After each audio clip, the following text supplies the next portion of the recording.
Students of the college.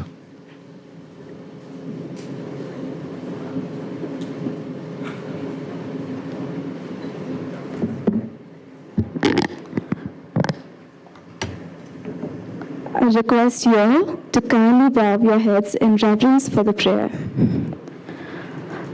Dear Almighty and ever-loving God, we thank you for blessing us with another beautiful day. Bless our principal, OSC, Magis awardees, and everyone gathered here today.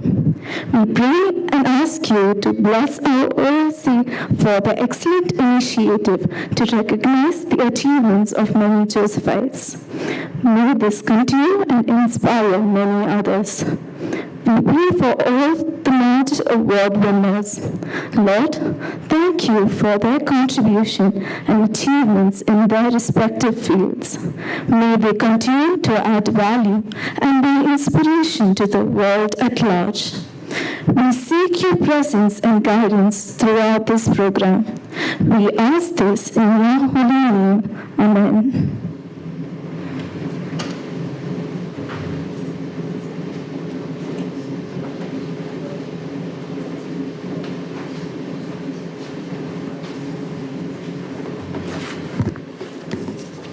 We'll now have the lighting of the lamp. Can I invite Mr. Brijesh Patel, Mr. Prakash Raj, Ms. Aditi Patel, Mr. Rizwan Razak, and Mr. Vinay Tonsey to please light the lamp.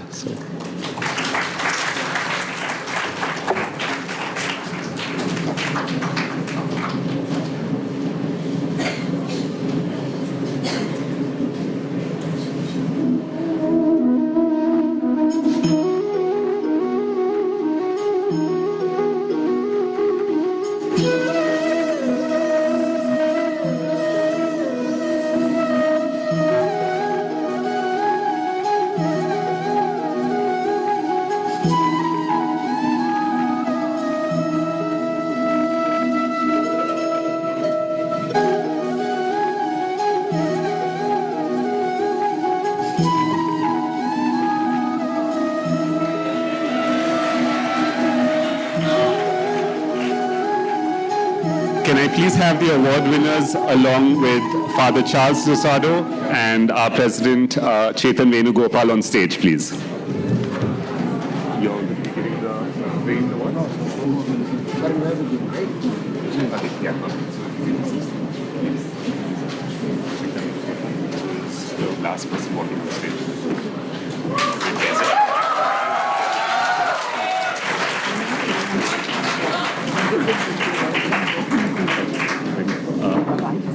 Sure.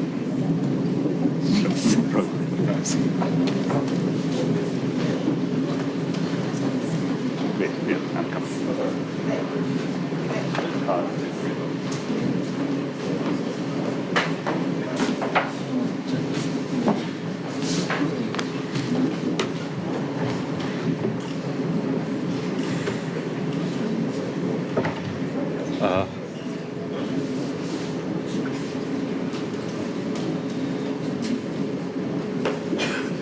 Yeah. Is Mr. Rizwan Razak here, sir? Okay, thank you. No problem. No problem.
we'll begin with an introduction and a welcome to the Magis Awards from the SJCC OSA President Chetan Venugopal, please.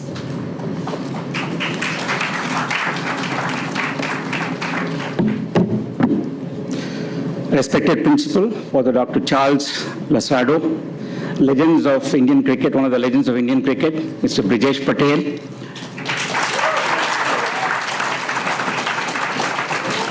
one of the legends of Indian cinema, Mr. Prakash Raj,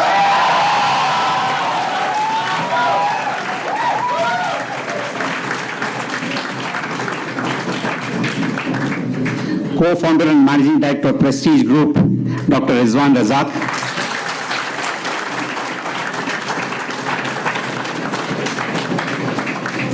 Managing Director and CEO of SBI Mutual Funds, Mr. Vinay Tonsey,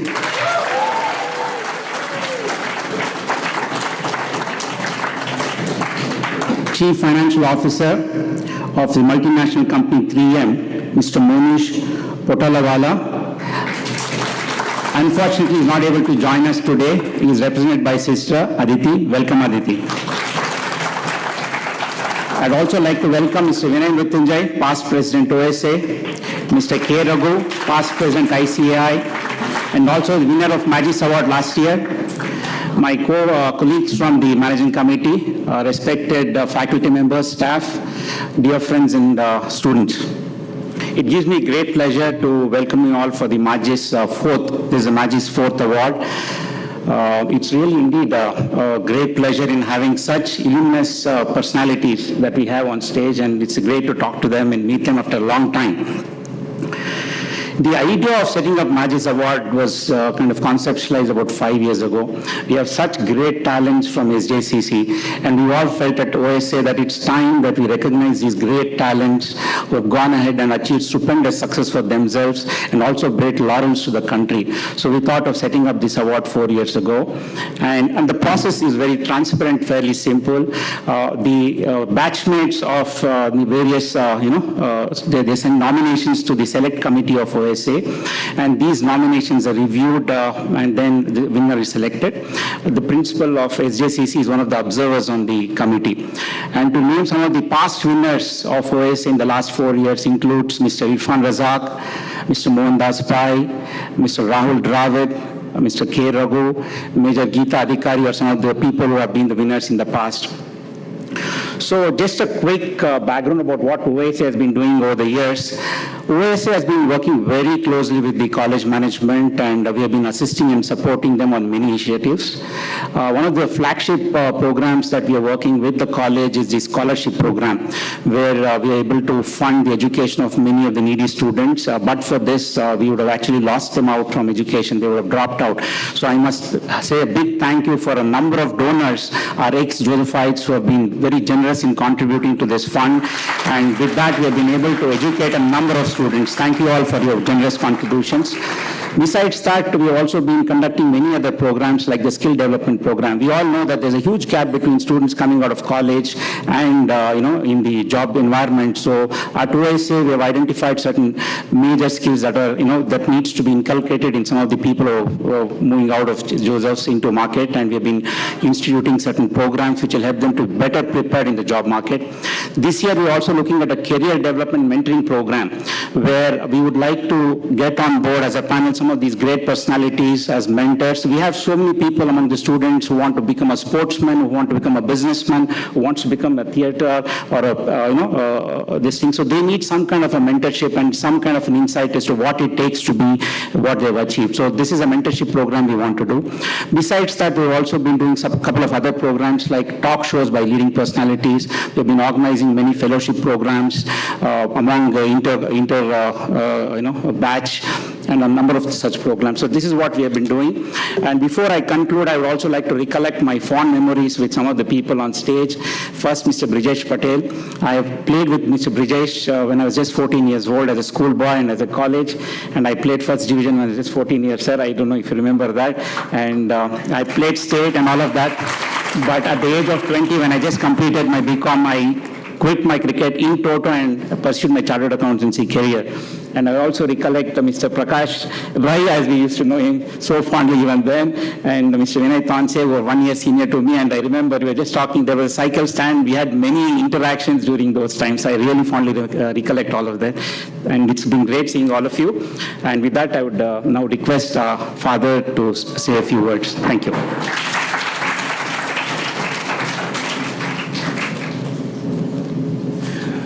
Good morning, Josephites. Yeah, the senior ones here and junior ones there, because once a Josephite, always a Josephite. So we have the senior members here from 1980s batch as well. So a warm welcome to each and every one of you. Welcome home, welcome back to the campus. And we are proud of you, those who have passed out of the portals of SJCC and have made us proud because of your contribution to the society in various fields. We have chartered accountants, bankers, expert in pharma industry, academicians, and sports, cultural, cinema, name a field, and there is SJCC stamp on it. And you have been making a mark in the society, and you are guiding light to the youngsters, and that's why we are honoring you on this day, on giving you the Magis Award, and that is the initiative of Old Students Association of SJCC. And just one word about the progress of SJCC. When these stalwarts were here, the total number of students on campus was less than 600, and the faculty members were about 15 to 16. And everybody knew everybody because they will be joining at the age of 16, 17 for the PUC and going up to completing BCom, 5 years of stay. Everybody knew everybody. And now we have grown 5 times over. We are about 3,000 students, 3,100. Though we may not be knowing everybody by name, but the ethos or basic core of SJCC remains the same, that we have care for individual persons in varieties of modes and modes of being at SJCC. So with this, I extend again a warm welcome to all the OSA members and the award winners, and have a fruitful day and a memorable event to all of us. May God bless you all.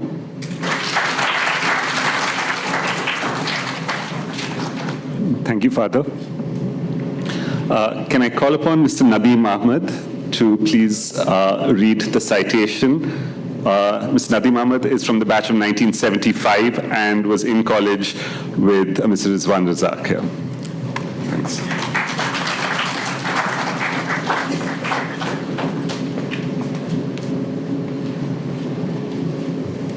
You okay with this? Good morning, everybody. It's my privilege to read the citation of Mr. Rizwan Razak. He is my cousin, my classmate, and a good friend. We studied right from nursery school right up to college and completed a BCom. As the co-founder of Prestige Estates Projects Limited, Rizwan Razak brings in over 4 decades of experience into the business of property development.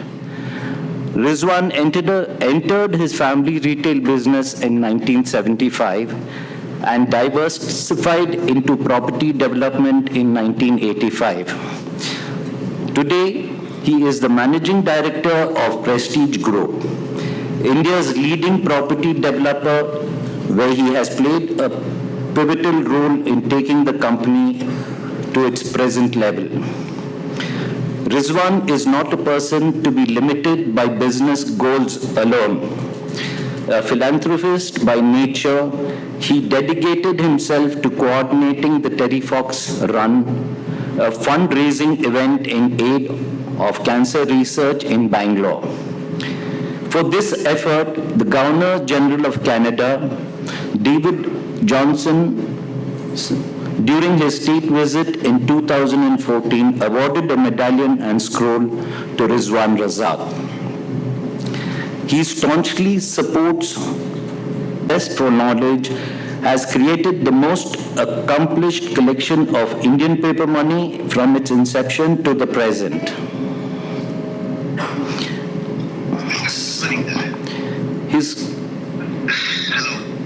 Sorry folks, that's the problem of having mobiles. Let's shut it off.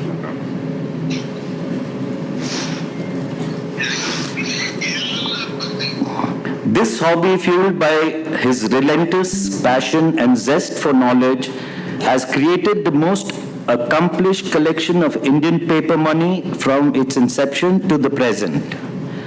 His collection has been built over a period of 50 years, which saw in-depth research and study of this subject. This culminated in the revised Standard Reference Guide to Indian Paper Money, a book that Rizwan co-authored and released in January 2012.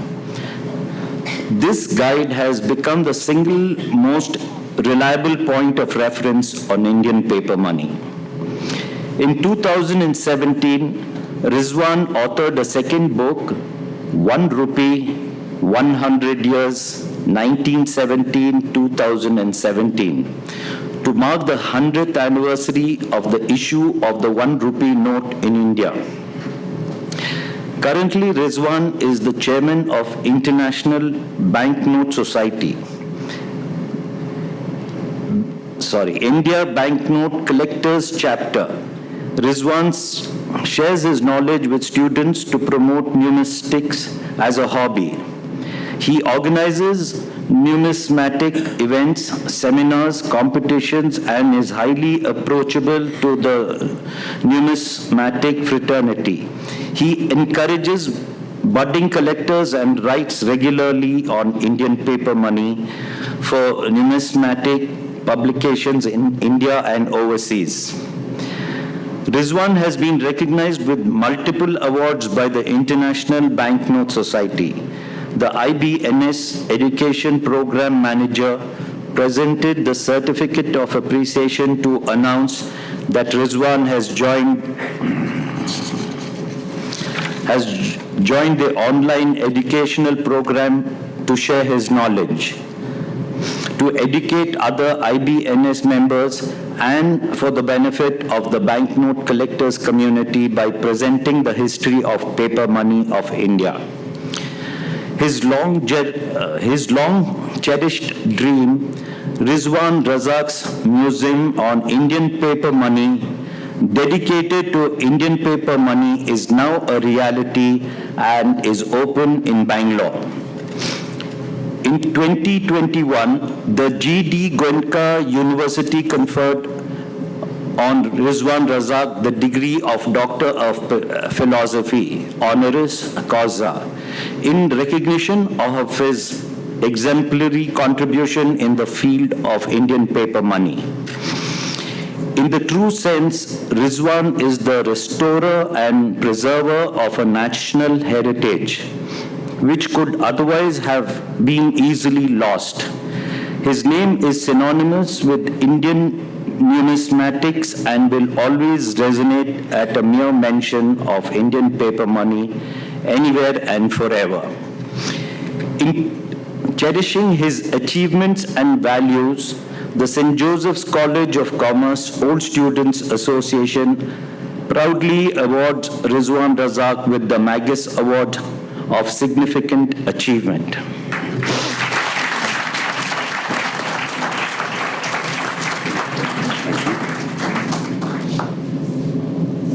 Can I invite Mr. Chetan Venugopal to please present Mr. Razak with the plaque and a citation as well, please.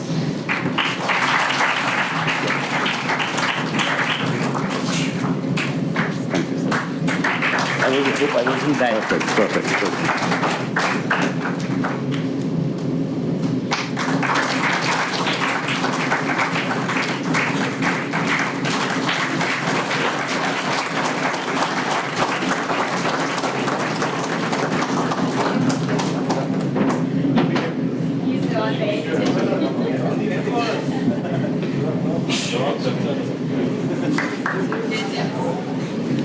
Mr. Razak, can we have a few words, please? Sorry. Good morning, everyone. Need some energy. That's better. Doesn't it feel nice to be a Josephite? I'm a Josephite from school. Yeah. Started my school at St. Joseph's Boys High School, and that's where I am. Before I start, members on the dais, Father Lazarado, Brijesh, I don't know if you know, I was his fan much before he finished college. I used to go to Mysore as a scorer. When he used to play the match, I used to score. And I used to go by scooter. When I say not a bike, scooter all the way from Bangalore, because some matches were held in Mysore. Prakash, Chetan, thank you very much. And Vinay. I begin today, and most important thing today is Teachers' Day. So I think let's stand up in respect of all the teachers who have given us the knowledge. Thank you very much. I think we owe whatever we are today to our teachers. Thank you, gentlemen. You can sit down. I just want to read out a few lines by Eric Allen. Everyone is my teacher. Some I seek. Some I subconsciously attract. Often I learn simply by observing others. Some may be completely unaware that I'm learning from them. Yet I bow deeply in gratitude. So every day is a process of learning. Every day is something, no one's complete that I know everything. We don't know everything. We are learning, maybe from our friends, from youngsters, from Google, from whatever. But I think most important is the lesson that you've learned from the time you were a child till you finish your course officially in college, be it the undergrad or postgrad or PhD or whatever, and we owe it all to our teachers. I just say a few words of my life in St. Joseph's, because that I think will interest all the ones that are studying here. First thing is that it was an unwritten law. We didn't have a uniform. However, you couldn't come to class in slippers. Now could you come with a collarless shirt? You had to wear shoes and you had to wear a shirt, and no t-shirts were allowed in those days. Today I noticed that everyone has a backpack. We never had that in those days. That's thanks to the computers. So I joined in June of '72. This is strangely now 50 years in this college. Campus has moved. St. Joseph's became St. Joseph's SJCC, or St. Joseph's College of Commerce has become a reality. So we were the first batch officially. Of course, with us also joined guys like Brijesh and Kiran, because they did, I think, 2 years or 1 year at the Lalbagh Road before they moved here. Yeah, in 1972, so 50 years. Big clap to SJCC, big clap to this campus. They became separated from the St. Joseph's College of Arts and Science, and it's now 50 years, so Magis 50 is aptly named. So my life in St. Joseph's College of Commerce revolved around only one thing, and that is Brigade Road. Yes. Brigade Road was where life started. I used to come home, park the bike. We had very good professors. One is Mr. Amanullah Khan, who taught us Hindi. Yeah, big clap to him. And Mr. Govind Rao, and of course, Mr. S.P. Iyengar, who taught us accounts. But between Mr. Govind Rao and Mr. Amanullah Khan, after 6 days, I was told that there is no need to come to class. Attendance is granted. So that was very good because, you had to leave home. Because if you didn't leave home and go back at 4, then you had to answer where were you. So the bike was parked here and Brigade Road was where we moved. Most importantly, in Brigade Road, there has to be something. So it was Koshis. I don't know if many know that beyond the Koshis on St. Mark's Road, there was a Koshis on Brigade Road as well. And it also had a jukebox. So all the coins that were missed at home went into that jukebox. Because that played gramophone records. Of course, there were reputation, he had maybe 100 and all the 100 we knew by heart. And beside that, there was a Breeze Hotel, famous for his, I don't know if anyone can say it, was famous for his keema dosa. Nadeem puts his hand up. And of course, Imperial, there were 2 Imperials. One Imperial where every Friday morning, without a miss, we were there watching the morning show. That is the Imperial Theatre, which is brought down. And of course, the Imperial where you get the paratha, and that's what we could afford in those days, to have 1 rupee you pay, give you 2 paratha, and he used to give a curry with it. And there were 2 other theatres or movie halls. One was Rex at the corner, and of course Plaza on MG Road. And beyond this, all what happened was when we were supposed to be in class, we were also in Greens. Greens was a billiard parlor on MG Road next to, does anyone know where? Arts and crafts. Next to Arts and Crafts, correct. It was next to Arts and Crafts from the first floor. And that's how our days, the months, the years passed actually very fast. Didn't take us time. The 3 years started, 3 years ended. And I must say, I'm not bragging, but I got the 2nd rank in state for the second year in BCom for the state.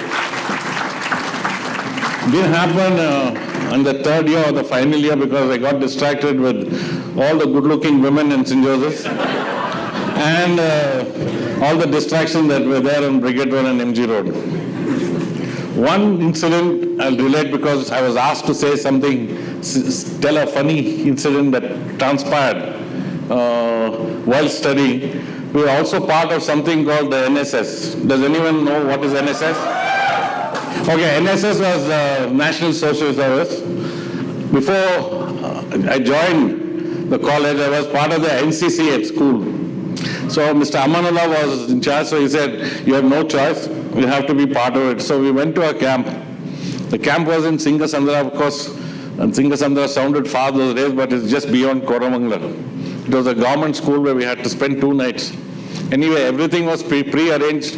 Biryani in the works was organized to reach us there to enjoy our holiday, the NSS camp holiday.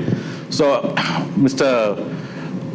we had to get some life to it. We had someone play the guitar, whatever.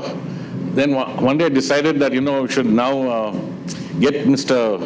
Amanullah Khan activated. He was very fond of having a cigarette. And I used to smoke and I still smoke. So he said, so what we did was we fixed the cigarette. We removed the tobacco and put the chitpit. I don't know if the small piece of cracker that you get, red color one. Gunpowder. It was not gunpowder really, but we fixed that inside, maybe gunpowder also, and fixed the tobacco back halfway through. And after the biryani, Mr. Amanullah Khan, it calls for cigarette. Nice one. Okay, sir, have it.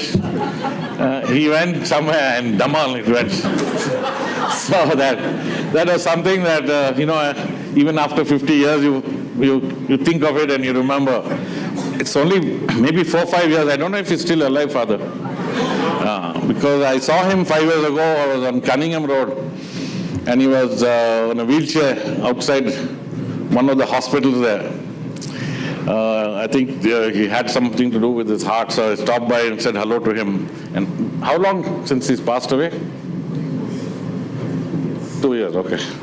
Anyway, I haven't seen him since, but I had one of the best times with any of our teachers. I can always say it was Mr. Govind Rao, because he later, I think, quit teaching and took up the profession of Prakash. He took up acting. Did he give you any trouble, sir? Acting, no competition. But he was good in English, and he took to theatre, not to movies. Anyway, with this, I can say I'm proud to be a Josephite. I'm proud to see all of you being Josephites. Thank you very much.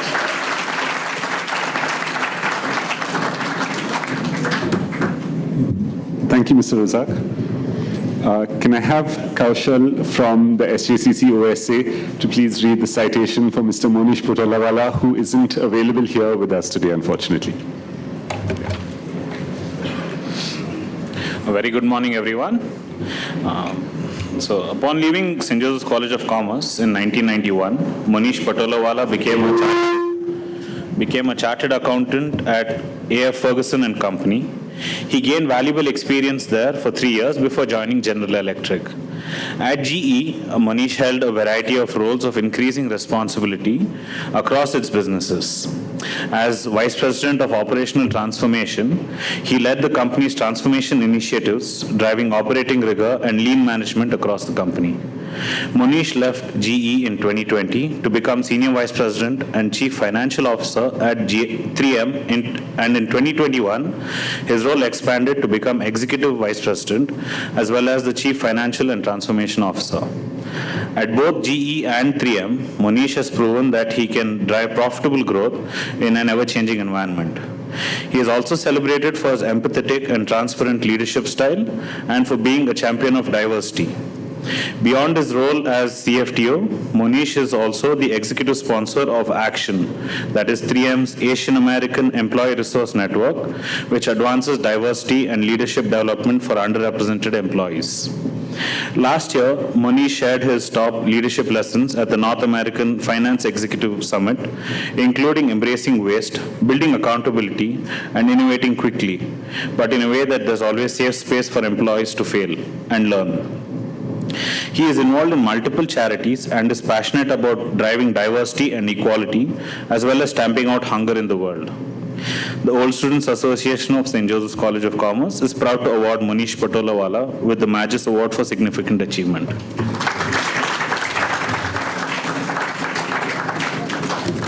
Yeah. On behalf of Monish, can I invite Aditi Patel, please, to collect the award on his behalf? Chetan, would you do us the honors, please?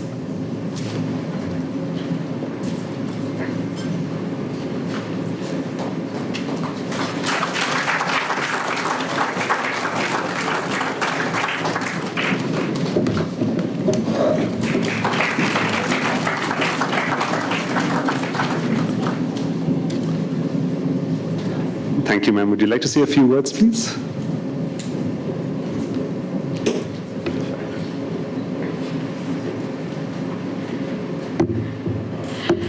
Hi. On behalf of Monish, I'd like to thank SJCC for this honor. And I'm sure he would really have liked to be here, because this is a very special place to him. This is where his journey all began. And he was always proud to be a Josephite, since he was a Josephite also from his schooling days and right up to college. So then, I mean, this is a very special place to him, and to get this kind of an award over here would mean a lot to him. So thank you so much for considering him. Thank you.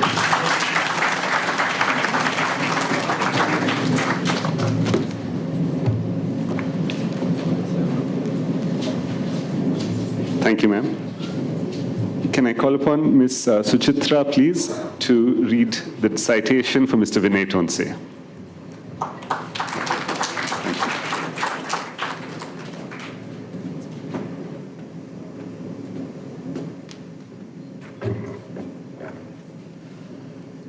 The Magis Award for Significant Achievement, Vinay M. Tonsey. Vinay is the MD and CEO of SBI Mutual Funds, the largest asset management company in India, with assets under management to the tune of 17 trillion rupees. Coming from the stables of State Bank of India, which he joined in December 1988, Tonsey has gained vast experience in varied banking spheres through his different assignments, including international business, treasury operations, corporate business management, and retail operations. He has seen success in each of them and won several accolades along the way. He is a firm believer in people. Many who have worked with him eulogize him for being down to earth and accessible despite being in the top echelons of management. Vinay's strong vision has become a case study in a textbook of marketing by the marketing guru Philip Kotler and his team on the excellent performance of SBI mutual funds in reaching out to small investors across India by way of SIP investments. Tonsey follows a philosophy of preservation and conservation. Whether it is preserving State Bank of India's heritage buildings in Chennai and across Tamil Nadu, or conserving natural resources in a water-starved state like Tamil Nadu, the sheer passion that saw some magnificent initiatives taking place makes him a formidable leader. Tonsey is a member director of many industrial-level committees and regulator-driven committees like SEBI, AMFI, and MFAC that focus on enforcing good market practices to protect the investors' interests at large, thereby encouraging savings, financial planning, and financial discipline. He also takes a lot of interest in bringing in the youth with his Catch Them Young initiative in various banking and non-banking activities. Known for his thought leadership, Tonsey has been personally recognized by the State Bank of India for his exemplary leadership. He has won inter alia the All India Best Trainer Award in his younger days, in addition to various performance awards and industry leadership recognition. St. Joseph's College of Commerce Old Students Association is proud to honor Vinay M. Tonsey with his Magis Award for significant achievement.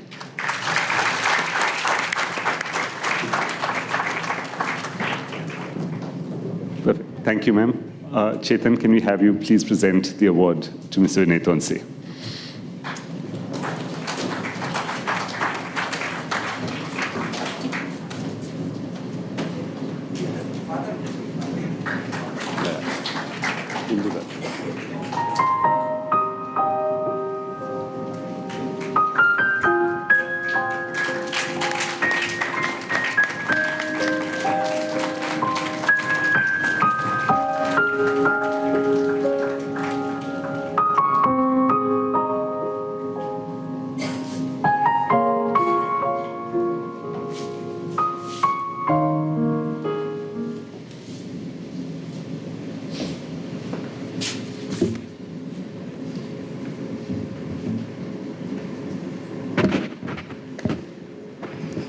Good morning, Josephites. It takes a village, they say. Going with the old African proverb, it takes a village to grow a child. This will be the theme I'll be talking about in my few words today.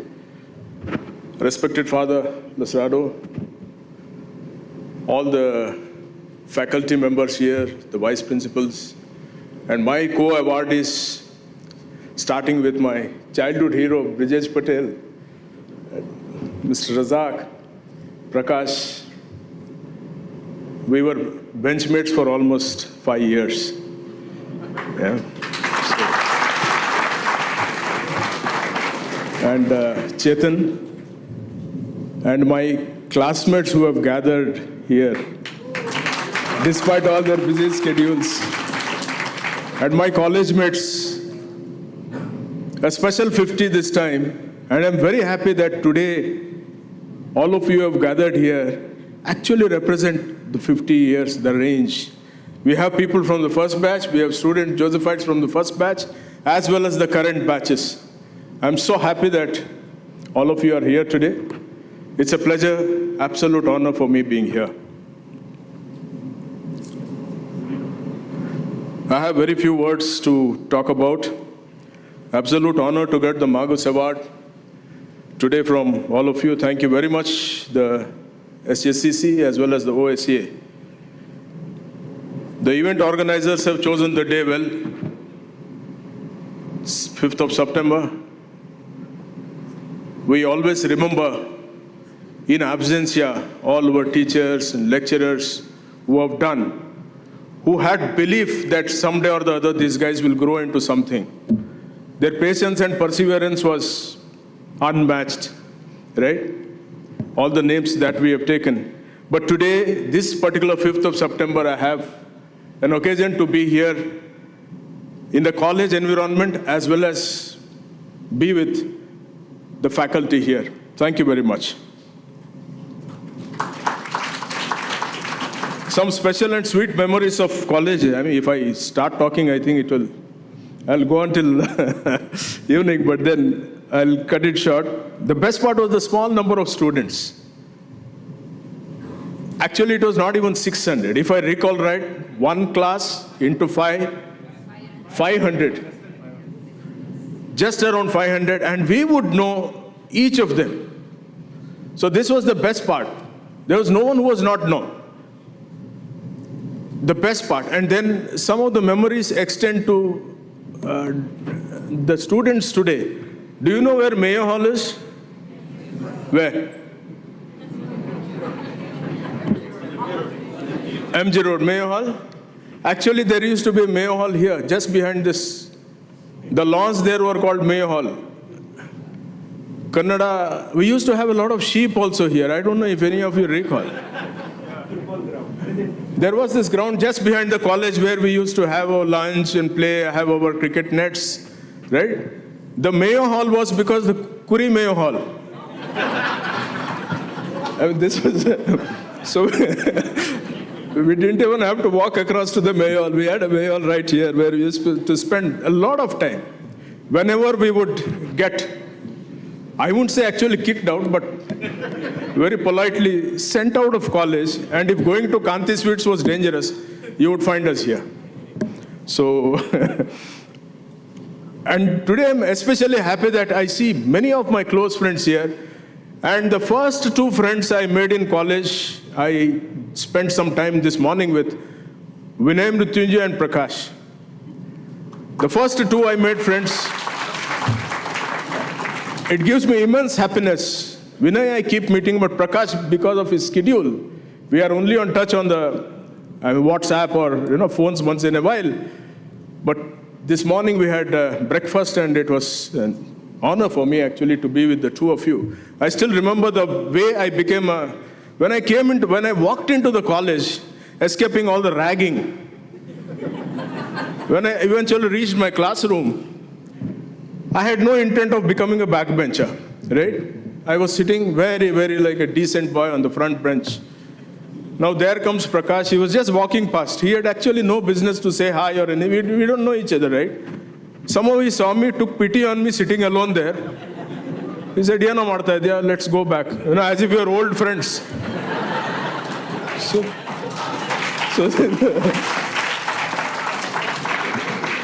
as if we are old friends, knowing each other from kindergarten or something. That is how I shifted to the eventual destination for me, which was it was easier also to get out of there actually. We had of course, the lecturers, very, very sweet, very, very sweet. They did have a lot of anger within them for some of us especially, but that somehow quickly used to turn into forgiveness. Talking about forgiveness, no one could beat Father Rebello. Yeah. And I would get once in a while, that punishment could be escalated. Most of the times I would just be sent out, right? But sometimes they would feel that sending out this guy is going happily. So this is not done. So they would refer me to the principal. Father Rebello had two wonderful things. One was, he was from Tonsey, my village. Secondly, he was a little, God bless him, but he was a little absent-minded. So each time the first time when I went in, I somehow, by chance, serendipity, I came to know that he had a lot of love for this Tonsey village. So when he heard my name, oh, you are from Tonsey, do you remember the coconut trees, the breeze, the blue seas, blue skies? So somehow I could, make out. So every time I would go, what's your name? Vinay Tonsey, sir. The punishment would be forgotten. And then we would go into Tonsey, both of us floating around on the clouds of Tonsey village. It's a beautiful village even today. It's near Udupi. And whatever was written in the chit which would go to him would, just get torn off and said, please do not repeat this again. I said, no way, sir. Even this time I had not done it. It was the other Vinay. So this is how we used to, palm off things, punishment on each other. And then, of course, who can forget Dr. H.S. Venkatesh Murthy? Always very kind. In fact, when I came here, I had to get into the Kannada section. I did not have that background, though I was from here. Spoken Kannada, I was very good, but that written Kannada, I was not. So he could make out that I was a little weak, and when we had these rank students in the same class, somehow he had that little bit of extra concern for my studying more than the others. That was the affection he had. Then the other part was Dr. G.K. Govind Rao, the authority on Shakespeare. And Prakash remembers this. And we would always get, every month, we would get some literature or the other to talk to us. I think this was the basis for which, all our interests in culture, art, drama, so many things happened here because of those monthly lecture sessions we used to have. Sangeet C. Ashwath, so many of them used to come. I remember there was a hall which used to accommodate many of us for that. And then, of course, the other lecturers, Narsim Rao, Lawrence, Sir Alphonse. We didn't have the fortune of having Mr. S.P. Iyengar with us, except for a very few sessions. But we used to refer to his textbook, if you recall. S.P. Iyengar was a very well-known name. Then, of course, the library where we used to spend, I do not know when, but we would still go into the library once in a while. We were not completely written off. So there was one Miss Haridia, Ruth Haridia, if I remember. She used to be very kind. Her only problem was that we were making more noise than a library would admit. So we would be, again, politely shown our way out. Then happily, again, Kanti Sweets was always there for us open. They never minded someone getting into their samosas and chai. The best part of Dr. Govindra was that because he knew that we were into drama, whenever there was a very good movie, critically acclaimed movie, no lecturer would do this, but he would do this for us. He would say, Yanra Marta Idara, Prakash, me and some of us, bunk today and get into this Galaxy noon show. There used to be a noon show. I do not know. I don't think even the Galaxy Theatre exists today. Noon show, 12 o'clock. Up to around 2:30, 2:45, we would be in time for the last session so that we could go home with a lot of, apparent discipline at 4:30, all happy. No one would ask what you did in the bargain.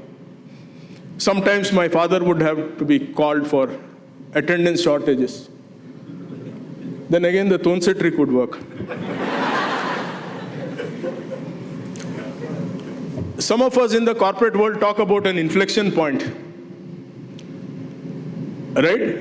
A point which sort of changes us or something. One of the points which I recall today was a point where I used to have a lot of fear coming on stage talking. I was never getting into any drama, no singing, no debating for me, because I was always comfortable being a backbencher.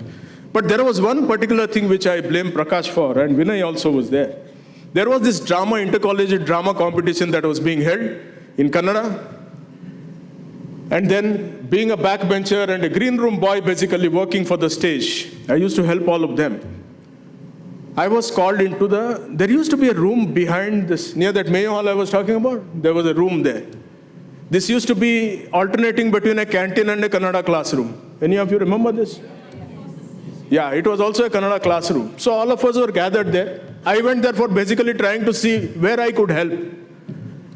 Now they were deciding which role, which the drama was, we had decided upon was, there was one Mr. Ramachandra Deva, I don't know if any of you recall.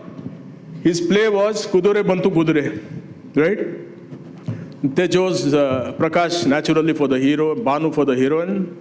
And there was one position, suddenly Prakash tells the lecturers, Govind Rao and HSV, Sir, Vinay will do good as a postman. Postman role. Hey, Madu, and all that. I said, no. Then fine. Postman role, I thought basically ringing the bell and giving post.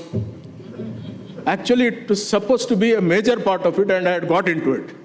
When I read the book, I realized that it was a huge part for me, right?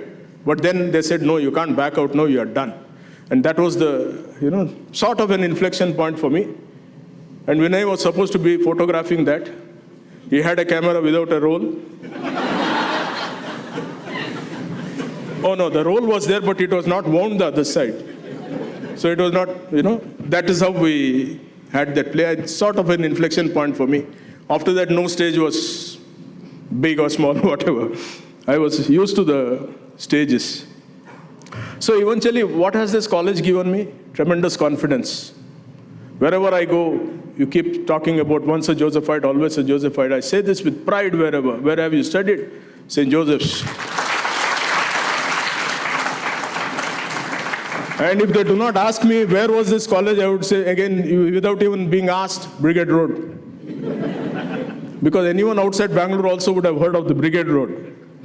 So I would make it a point to say. And this gave me tremendous confidence to handle all my assignments. The range has been huge. In a remote branch in a remote Gulbarga district, I don't have to explain, a 3,000 rupee loan, up to giving a large corporate, the single largest loan in India as of now, 30,000 crores. I could handle this, 3,000 to 30,000 crores. Assignments ranging from teaching behavioral sciences at Apex State Bank Staff College at Hyderabad to selling, marketing complex derivative products, being a branch manager in a small place to CEO of a foreign branch. I think this is the range which the State Bank has given me, but I could handle it with elan, I must say, in my own style because of the 5 years here.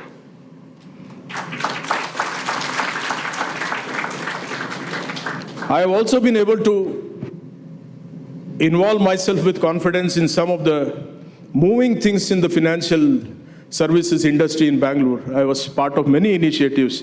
I do not want to get into those names today, but major things which have made news in the last few years, I was somehow a part of that.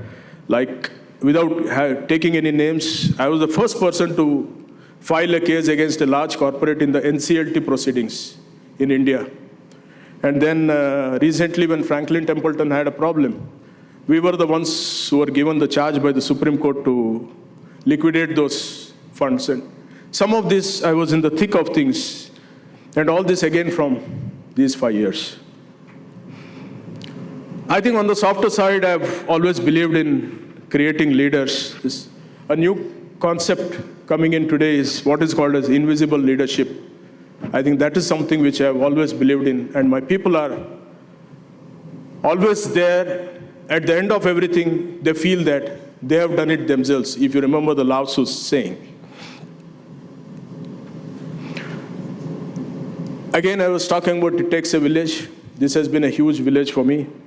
Talking about the particular Magis Award, the word stands for more. It comes with a responsibility in a way, and I happily take that responsibility to do more, to contribute more, and to give back more. The motto of the college, Fide et Labore, faith and toil. Those days we used to see it only on the college walls somewhere, but then I think it becomes ingrained into us. Faith and toil, what we call Shraddha or Saburi, it's the same basically eventually, right? Again, I go back to my words, it takes a village, and so many friends and the college here have been a part of the success. I accept this Award on behalf of my class, actually. They are my village. This college is my village. Thank you, SJCC. Thank you, OSA. Thank you, friends.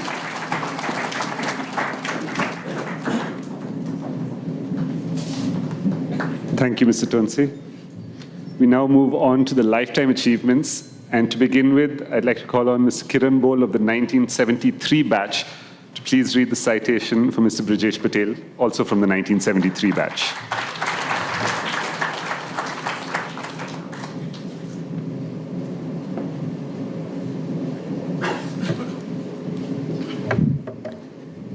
Principal Father Charles Lasado, OSA President Chetan Venugopal, distinguished awardees, eminent faculty, happy Teachers' Day to you all, dear students, and my class of 73.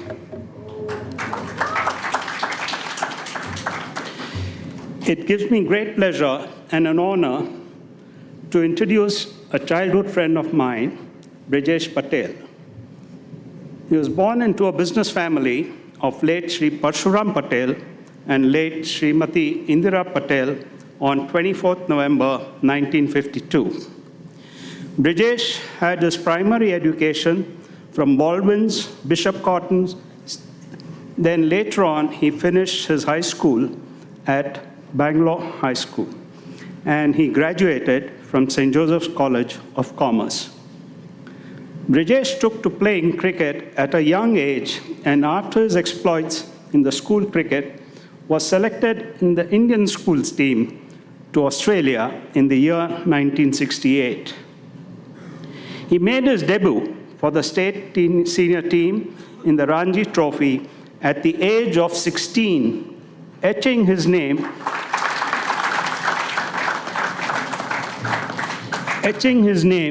as the youngest cricketer to debut for Karnataka at that time. This record stood for more than 3 decades.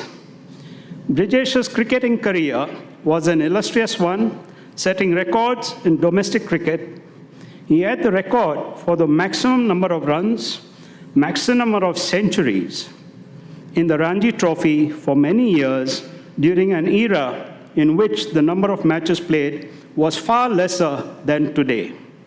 He was a member of the Karnataka State Ranji team, which won the Ranji Trophy thrice. Under Brijesh's astute captaincy, Karnataka went on to win the Subaya Pillai Trophy, the Ranji Trophy, and the Rani Trophy in the 1982-83 season. He had the unique record of not losing a single match as a captain of Karnataka, and was one of the few to have scored a century in the last innings in Karnataka. His consistent performance on the domestic circuit ensured that he was called to represent India, and he played 21 tests and 10 ODIs for the country.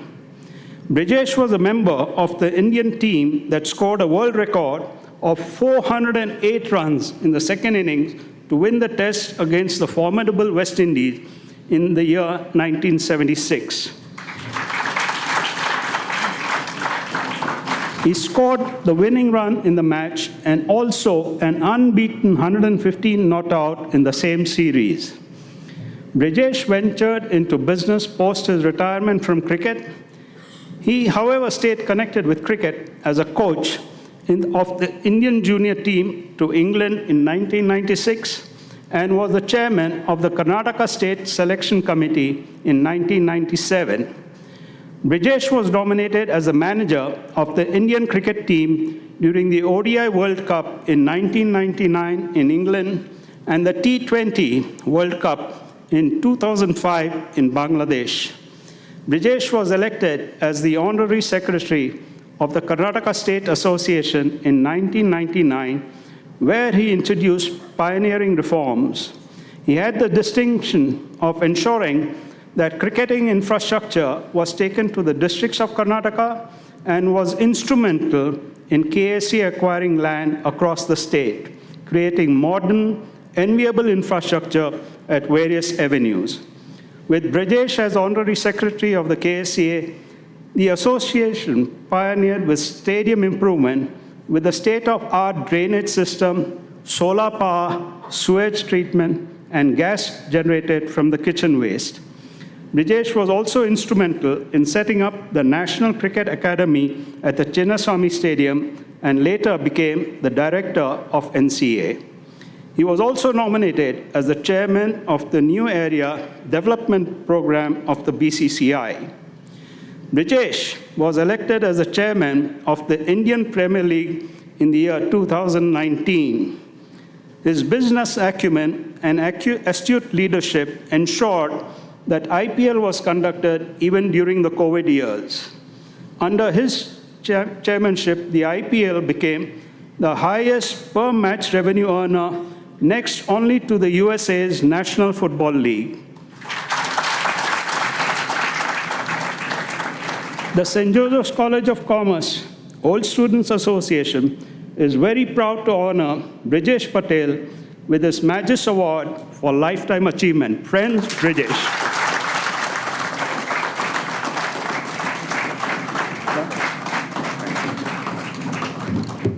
Thank you, Kiran. Father, can I have you please present the citation and plaque to Mr. Brijesh Patel?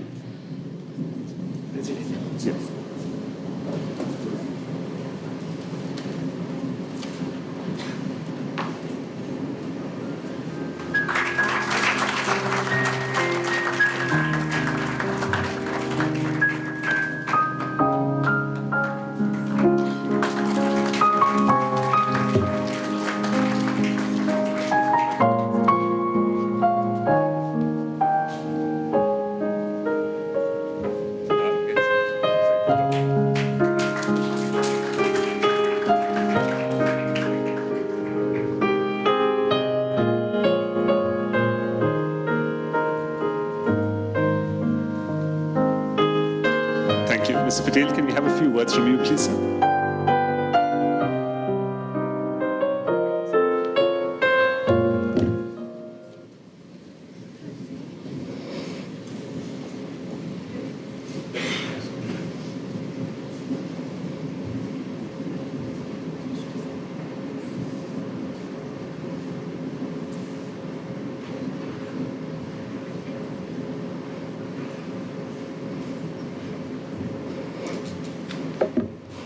Oh, just get my this thing.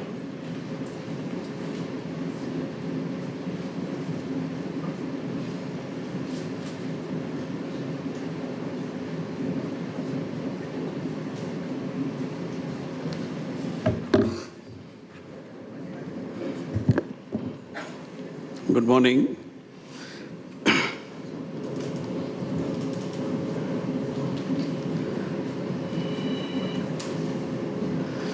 Father Charles Lazarado, Principal St. Joseph's Commerce College, Mr. Chetan Venugopal, President, OCA, Managing Committee members of the OCA, Mr. Vinay Tonsey, Mr. Rizwan, Mr. Prakash Raj, respected OCA members, distinguished teachers, both past and present, my classmates of 73, beloved students, ladies and gentlemen.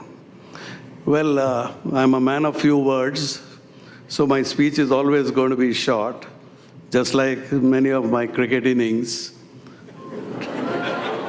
Talking of short innings, I must tell you an anecdote. I was playing for a team called Mafatlals in Bombay, and we used to have these Times of India Shield. Vinay will know about it. It's a very prestigious tournament, and we were playing at the CCI at the Brabant Stadium, where all these IPL matches are taking place. And Ashok Mankad was our captain, and we won the toss, and we elected to bat. And the match was going on, and then the phone rang in the dressing room. Those days, the phones were allowed in the dressing room because there was no anti-corruption and all that. Nowadays, they don't allow that. So one of our players picked the phone up and said, hello. So there was a lady on the other side. She said, I want to speak to Brijesh. This was just after the 1976 series against the West Indies, you see. So he said, who's speaking? She said, I'm Thoral, Brijesh's wife. I'm calling from Bangalore. I want to talk to him urgently. So he said, Bobby, he's just gone into bat. So she said, okay, I'll hold on. She thought I'm going to get out and take the phone and you see. So today I stand before you as a recipient of an award of lifetime achievement. The nostalgic feeling is inexplicable. More than 50 years ago, as Rizwan said, I used to walk in this campus with a few books in hand, not knowing what future would take me. These memories are etched permanently in me, and every time I've walked into this campus, these memories have flooded my mind, inducing a sense of joy and loads of adrenaline flowing, which I'm unable to express in words. I'm deeply honored and humbled by the recognition you have conferred upon me. My heartfelt thanks to the members of the Magis Award Committee for considering my achievements and contribution to sports worthy of this award. While I'm fortunate enough to receive a few awards, this recognition for my alma mater holds a special place in my heart for bringing in a sense of reassurance that I have lived up to the ideals and values that this great Jesuit institution has imparted generations of students. If at all I have to give a message to the students, it would be to learn to work hard, to learn to dream, and to learn to believe in one's power to make that dream come true. And I'm grateful to St. Joseph's for nurturing my intellect, moral, and talent, enabling me to develop strong qualities of leadership. The only feeling that crosses my mind in this juncture is of immense gratitude. The teachers who taught me were always selfless. They not only helped us in our education, but importantly, inculcated values and virtues which have been deep-rooted in us. I'm indeed at a loss of words to express my heartfelt gratitude to each one of them. To be honest, I may not have spent hours and hours in the classrooms like all my other previous speakers. Koshis was very, very popular those days. But because I spent a lot of time, not only in Koshis, but also on the cricket ground, pursuing my passion, which was cricket. This institution has been one of the greatest since time immemorial and boasts of a reputation envious to many other institutions in the city. It is without an iota of doubt that I can state that I owe it to the St. Joseph's College of Commerce for my rapid and stupendous growth in cricket. The sporting culture of this college from those days to this day is spoken across the country, and various sportsmen have benefited from this, as Rahul Dravid and Uthappa and many other players who have come out from this. The support I received from the teachers with regard to extra classes, the support I received from the principals for being lenient with attendance, the support I received from my cricket coach, the support I received from my classmates and my colleagues in cricket team have all left an indelible mark in my cherished memories. Today, when I stand here, these indelible marks appear bright and clear. In the first place, I gratefully acknowledge Reverend Father Rabello and Reverend Father Meneses, the then principals, who by their personal example taught me that whatever is worth doing well, and in one's life becomes meaningful only when it is guided by love, compassion, and selfless service. I was lucky to have also been guided with such remarkable teachers who also happened to be fine gentlemen, attending the classes of Mr. Ashwath Narayan, Mr. Madan, Mr. Govind Rao, Mr. Iyengar, Mr. Amanullah Khan, among others.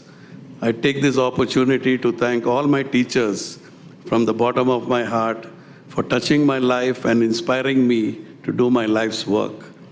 I might mention here that I owe a lot to all my classmates of class 73 for their support. Some of them like Rizwan Razak, Raj Singhvi, KG Raghavan, BT Manohar, Vishy have gone on to become very successful in their own fields. A special mention to Miss Malini, who's here, who took the trouble of copying notes for me, which helped me throughout the PUC and degree class. Thank you, Malini. I must also thank Kiran Bol, Dinesh Pai, and Upendra for helping me with the accounts. Our class of 73 was the first batch to occupy this present campus, which was either earlier a boys' hostel converted into a college. Our 73 batch did not complain about the basic facilities of the college, but we enjoyed every bit of college life, both on and off, and we still continue to enjoy. Keep it up, class of 73. Our 73 batch have not only contributed to the development of this college's infrastructure, but have also been offering scholarships to needy students. I must thank Father Sequera, who was the sports in charge, and his assistant Marlingam for supporting me with all the equipments required for my sport. In fact, every year, he used to ask me to select 2 bats from Rakra Sports exclusively to be used by me. Father Sequera also used to organize matches every weekend at the hostel grounds to give us much needed match practice. Those days, Josephs were participating in the KSCA Second Division League. Most of our matches were posted at the hostel ground.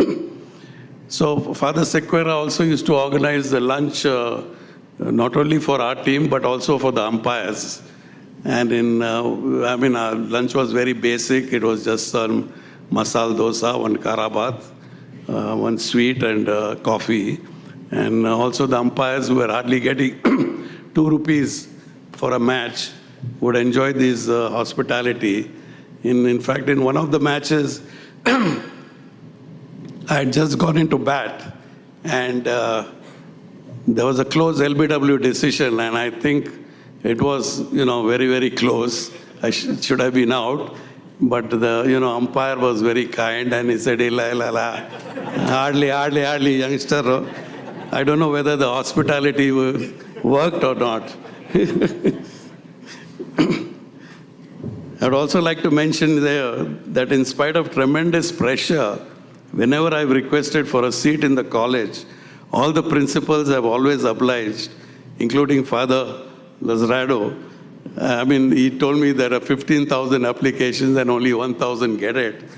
But I'm amazed at how calm all of them are in spite of their pressures from various politicians, bureaucrats, police, VVIPs. I've observed them and have learned to face similar pressure for passes as honorary secretary during the ODIs, T20s, and the IPL matches. I must tell you some anecdote. So there was this officer who used to come and ask for a pass. So I used to give him, for the match. Then again in the next match he will say, my wife is a big fan of Dhoni.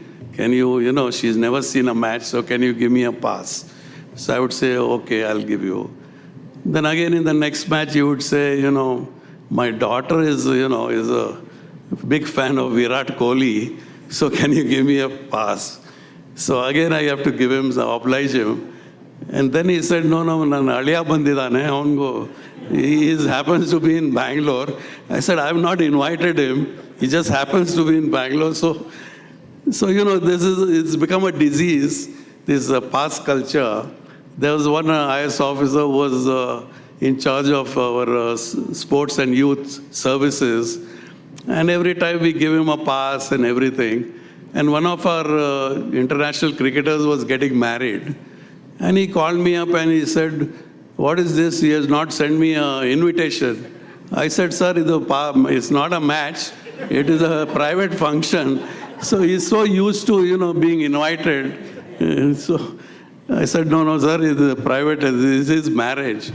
Another minister said, no, please issue 300 VVVIP passes.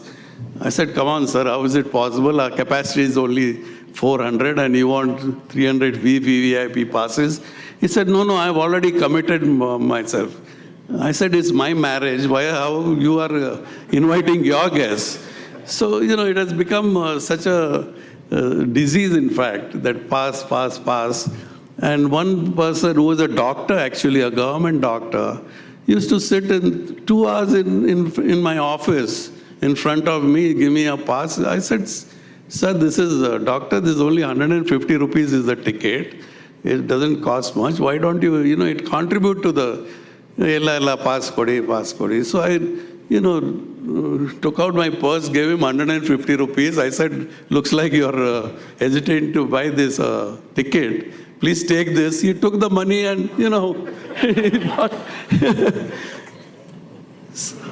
So they said, I was also a manager for the under 16 tour to England. This is when Agarkar and all these boys were there. And we had a manager called Major Nair. He was from Himachal. And Major Nair, the team was good. We played some good cricket. And one of these boys who was the youngest player was hardly 13 years old, and he was shaving. Every day he was shaving. So I told Major, evening we are having a drink. I said, Major, I don't think this boy looks like he's 13-year-old. कुछ ज़्यादा ही है. ये ब्रिजेश भाई ये सब होते रहता है. अभी दिल्ली वाले आते हैं, they play against Himachal. They get 500 runs. Our boys get all out 80, 90. 2 दिन में मैच खत्म हो जाता है. So I now call all players. I give them certificate and make them play. So I said, this is not correct, Major Saab, what you're doing. He said, नहीं, ये चलता है. अभी परसों क्या हुआ? One boy came to me. He said, Major Saab, अभी नहीं खेलना है मेरे को. Under 16 नहीं खेलना है. He said, क्यों? क्या बात है? क्यों नहीं खेलना है?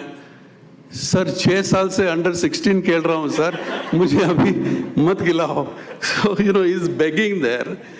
And another incident which happened there on that tour, all these boys were under 16, they come from different backgrounds, they don't know. And we were staying in these school hostels in England, some of the public schools, some very, very big schools. So we had a nice hostel and all that. Then, there were common toilets. In the evening I went to the loo, and then I see all the papers thrown around. So, I called all the boys and said, "Ye kya ho raha hai?" Because they've not seen a toilet without a tap or whatever. And there was just paper, and they didn't know where to throw the paper also after cleaning. So I called them and said, "Nahi sir, abhi." I said, "Tumne kya kiya sir?" "Sir, maine dustbin mein dal diya." After that, we have recommended to the BCCI that I think the boys need to be trained how to eat, how to behave when they go on international tours, because they are more or less the ambassadors of our Indian.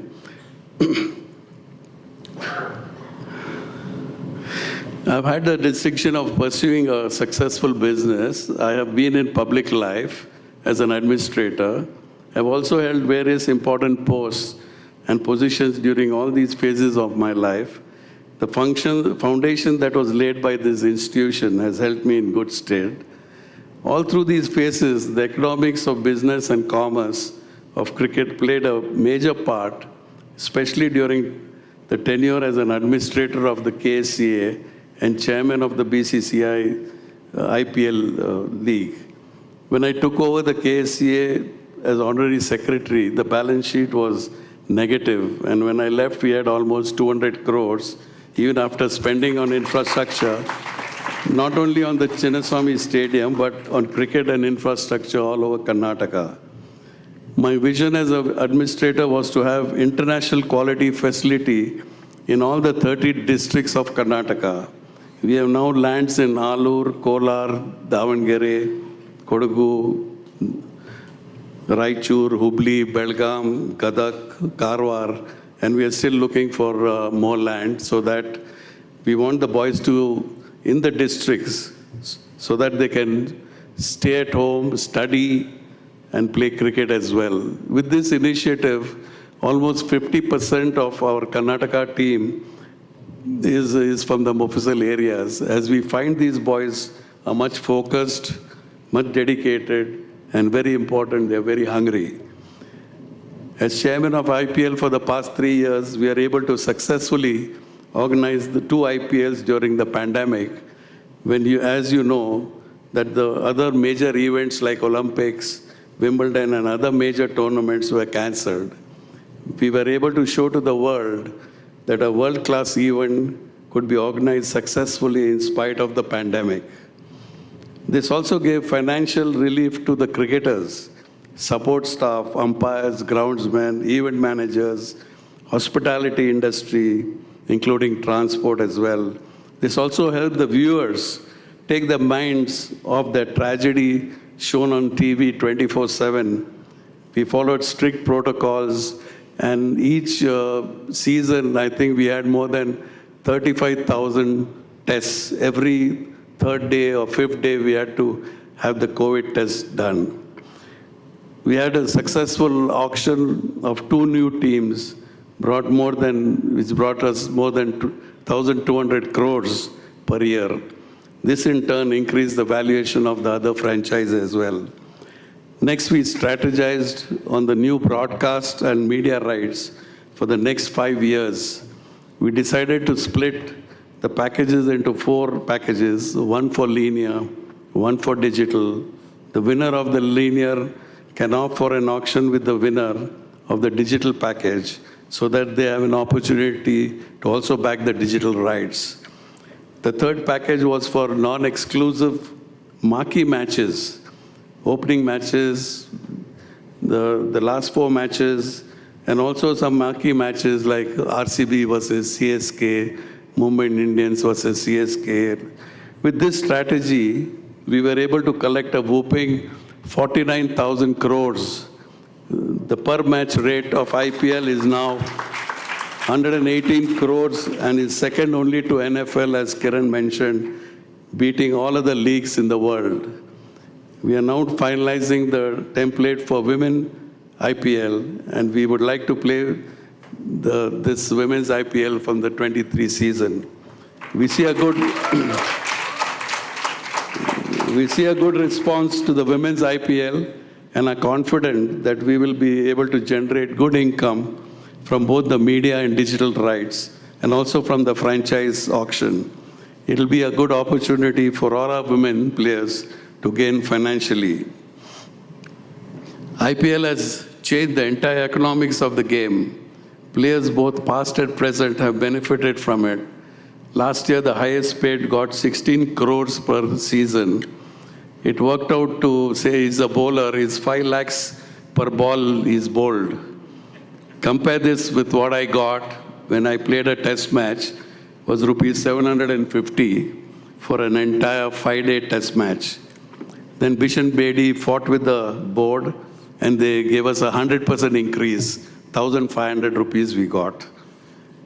When we toured England in '74, we got 5 pounds a day as allowance and 1 pound per day as smoke money. Those days they used to call it smoke money. We could not even have dinner at the 5-star hotels we stayed. We used to go to the fish and chips shop and order fish and chips and a jug of water, please. We also had to do our own laundry.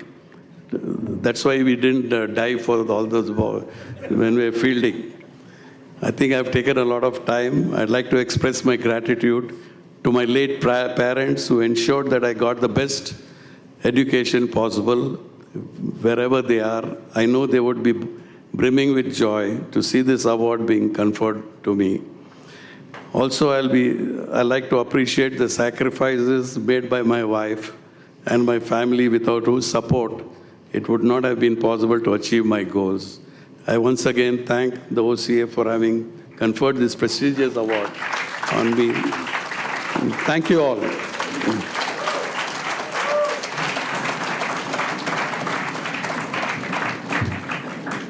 Thank you, sir.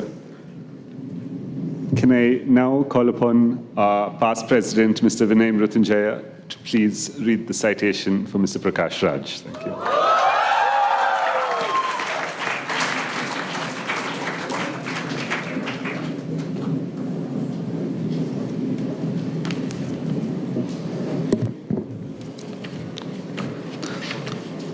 Respected Principal Father Charles Lazardo, OSA President Chetan Venugopal, awardees who are present here, respected teachers, my dear student friends, ladies and gentlemen.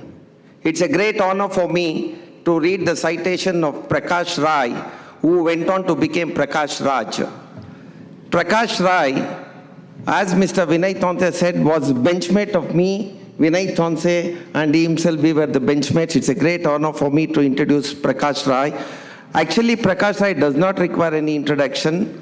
For last 2-3 days, lot of argument has been going on between me and Prakash. Prakash has told he's going to stop me when I'm going to read his citation. So I hope that he will not do that. I'm sure all of you want to hear about the Prakash's achievements. Yes? Yeah.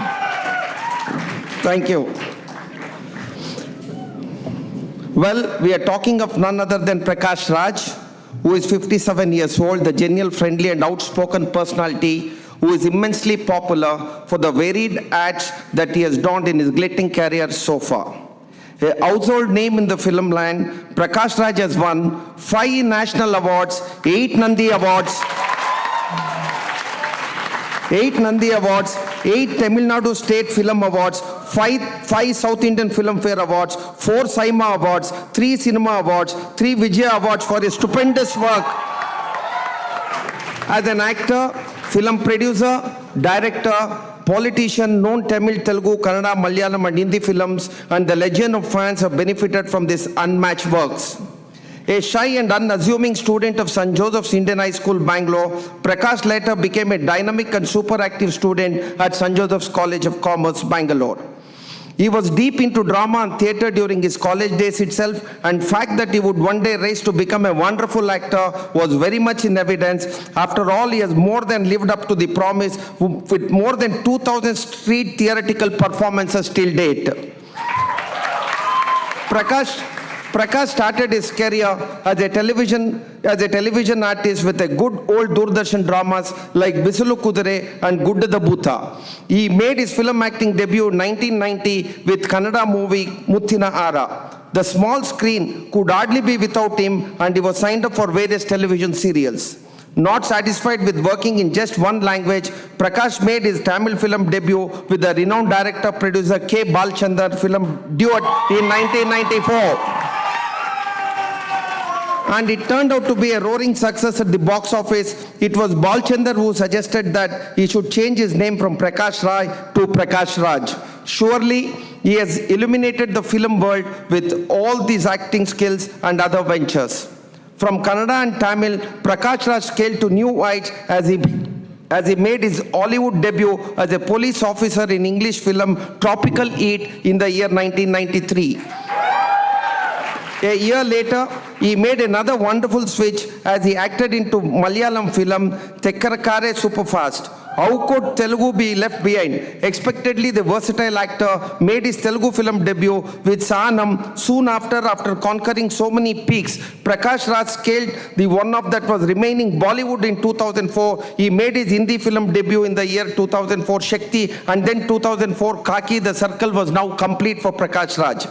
But the innovative and inquisitive mind of Prakash Raj could hardly be satisfied only with acting. He began his production and directorial ventures and completed many outstanding films in various languages. Needless to mention, he won awards and accolades for many of them. An outspoken man always, he has often made his views public on many social and political issues. The assassination of his journalist friend turned activist Gauri Lankesh stirred his conscience, and he took the jump into the politics as well. Prakash Raj is now easily the most sought-after personality when it comes to dealing with present-day issues and problems on many fronts. Prakash Raj has made the institution, the state and the country with his brilliant contribution in the various fields. Ladies and gentlemen, the St. Joseph's College of Commerce of Old Students Association is proud to honor this unique personality, Prakash Raj, with his Magis Award for the lifetime achievement in numerous fields.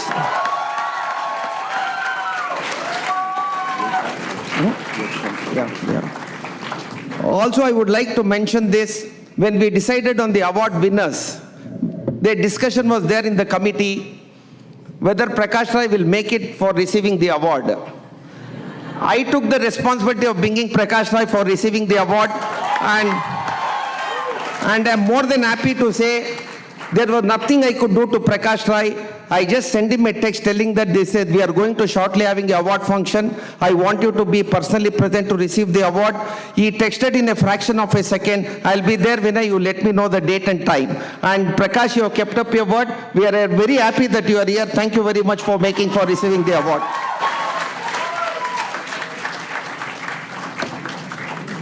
Thank you, Vinay. Father, can I have you to please present the award to Mr. Prakash Raj?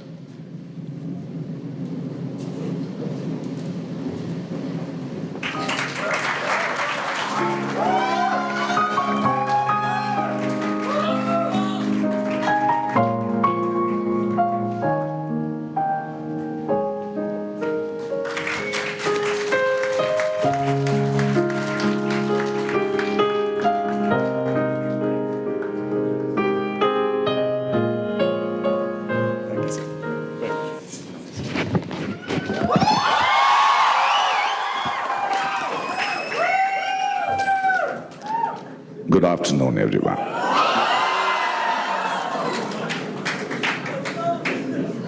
Good afternoon, Jesuits, Josephites.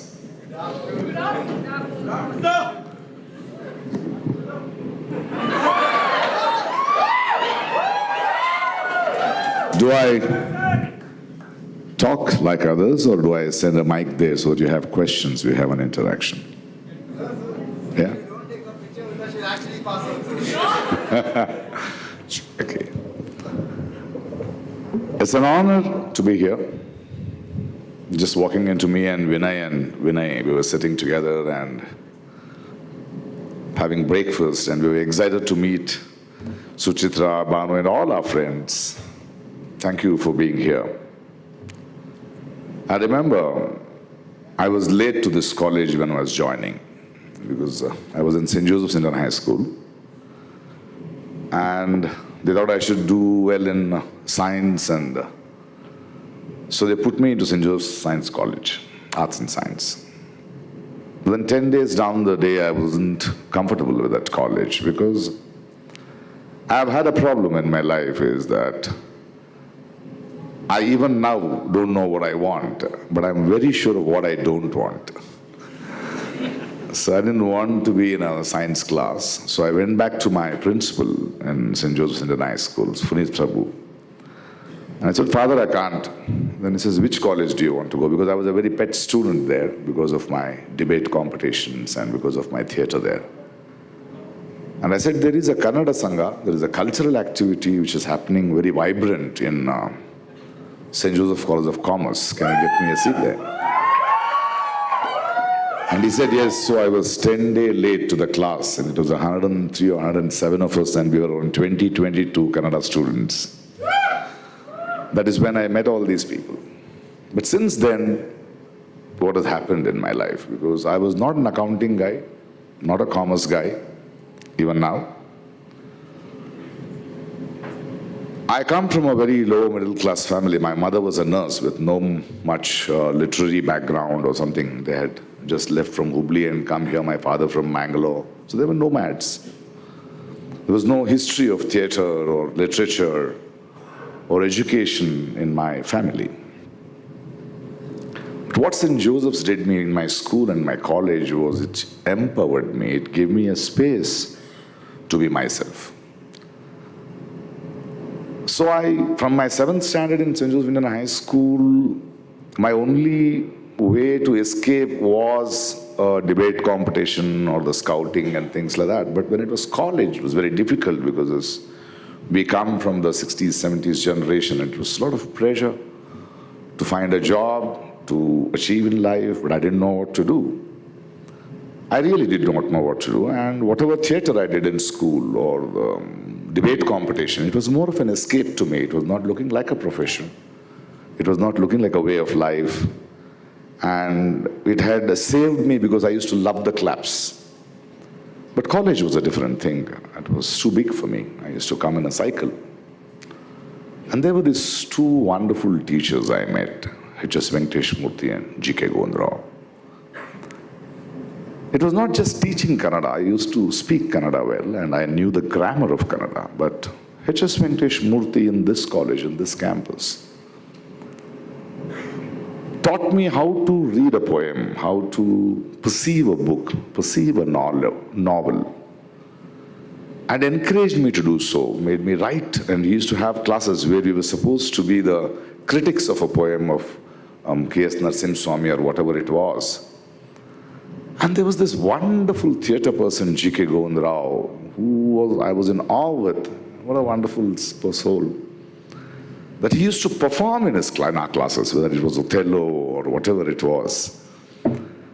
And that sort of gave me a direction, gave me a relevance, because I was very worried of what would be my relevance in the society. Because whatever we read, whatever we achieve, whatever we earn, if we are not relevant to what is around us, then it is not a profession. Because job is not just earning money or going into a position, but how are you contributing to society? And I realized the way this college, these teachers, this atmosphere, those opportunities for me to excel and probe and learn the finer crafts of acting, which gave me a mind to see world literature, to see different plays, to have my own way of expression, and which I think was a very, very strong base I received. And that empowerment and that freedom to be what I was and to find it without giving me pressure was such a beautiful thing. And I also want to tell you there was so much of character which was built in this college for me, and I would like to confess this because I have confessed in one of my books, is that, we actors, when we are popular and when we know there is nobody else who is better than us, there is an arrogance which creeps in, which did come into me also. I remember, I think we were in secondary PUC, then we were doing Lankesh's play. And I was one of the actors, and you were one of the actors, and Sampath was there, another actor. And I was supposed to attend the rehearsals, and one Sunday I did not want to come to the rehearsals, and I bunked the rehearsals, because I thought that, who will do my role? And Monday I come to college, and G.K. Govind Rao had somebody else doing that role. And I told him, how can you do this? He says, no, you have bunked, you will not do it. And I knew the play would be a failure. And the play actually happened in the hall. I was there to boo so that the play flops. A week later, I still was so hurt, my ego was so hurt, I went to Mr. G.K. Govind Rao and I said, why did you do this to me? And I remember him telling me, and in spite of him telling that, I didn't realize it then too. But I'll tell you what he said. He said, Prakash, you will become one of the very good actors of this country. But you should realize, even you are indispensable. I know it's okay if we don't have a good actor, but we need somebody who is disciplined, somebody who will grow, somebody will not grow arrogant with it. And I just laughed it off.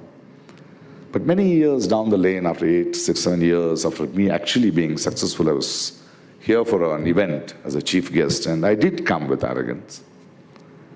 And there was a play which was happening in front of me, and I could hear G.K. Govind Rao, an old man, an old teacher, still prompting those actors. And all the things hit me, that he was preparing another actor, another student, and with this magnanimous mind, I went back to the stage, hugged him, and I said, I'm sorry. Why I say this is what a college, an institution, and people in this institution do to people like me. And I'm very proud to be a Josephite because it has imbibed in me, because it fed me when I was hungry. It gave me direction when I was hungry. It is not just a degree or a particular subject it teaches. It taught me a way of life, a sense of freedom, a sense of belonging. And today when I see all my classmates who probably would not have had an idea that what I would be today, but them celebrating it, and whenever I'm here, when we meet up, whether it is Vinay Tonsey, Monish, and all of them, the clubs when they call, and I continue to keep my relationship and talk with H.S. Venkatesh Murthy. And even now when G.K. Gondra was, to the last minute he was there, I was a great friend. So it is so beautiful that in this society of inclusion, that St. Joseph's Institution, St. Joseph College of Commerce, whether it is sports, whether it is art, whether it is culture, or whether it is academics, it is always more, not only because of the faculty, this institution has given an ecosystem where we could search ourselves, and the deep ingrained in us is that even now when I come to college, I feel like a student, and today they wanted to take a picture, and I said, I want to stand, I don't want to sit next to a principal. It's not that he's a new principal and I'm an old student. There is something which gets into your blood, which gets into your way of thinking. And I thank St. Joseph's College of Commerce, all my teachers and all my students, my friends, and all the batches who have kept the name high, held the head high, and who are proud to be Josephites. Love you all. I am humbled by this award. Thank you so much.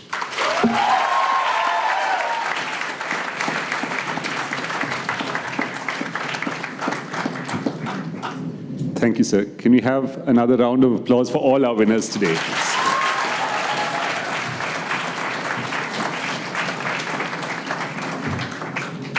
We'll now have a quick round of Q&A because I think some from the audience have questions for our winners today. Is anyone who'd like to start? Yeah, the mic here, please. Check. Good afternoon, everyone. A very happy Teachers' Day. My question is to Prakash, sir. So, congrats on achieving such heights in Indian cinema. I think we all can give him a huge round of applause regarding that. Sir, as an aspiring actor, I have a two-part question for you. The first thing is when a director approaches you for a role, what do you look in a character? And the second question is, how do you get inside the character, sir? I don't know. The first thing I do in a script is, there is a very interesting haiku saying that, you become empty, but first read what is in the script. Because an actor, if cinema or a play or a complete art is a painting, an actor is just a color. He is not the painting by himself. So you need to realize what color you are. That is in the script. I would like to surrender. Then how do I prepare is, an actor needs to prepare every day. He needs to learn, unlearn every day. So it is a lot of experiences, a lot of reading, a lot of literature, seeing life, and I see if I can bring in something to the table than the other actors. There are two different ways. And every director, when they come, they're very different. Mani Ratnam is different, Balachandra is different. Today's younger directors are different. So that relevance I see, and I see why they come. And there is a sense of responsibility too, that they trust you to tell a story. And you just be that color, yeah.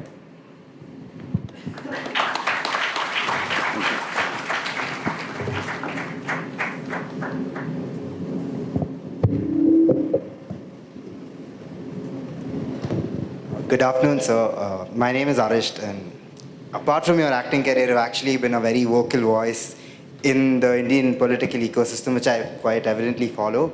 So my question is, because of the changing ecosystem, how do we make a space for what's not the BJP? For example, the other side, how do you make the other side win?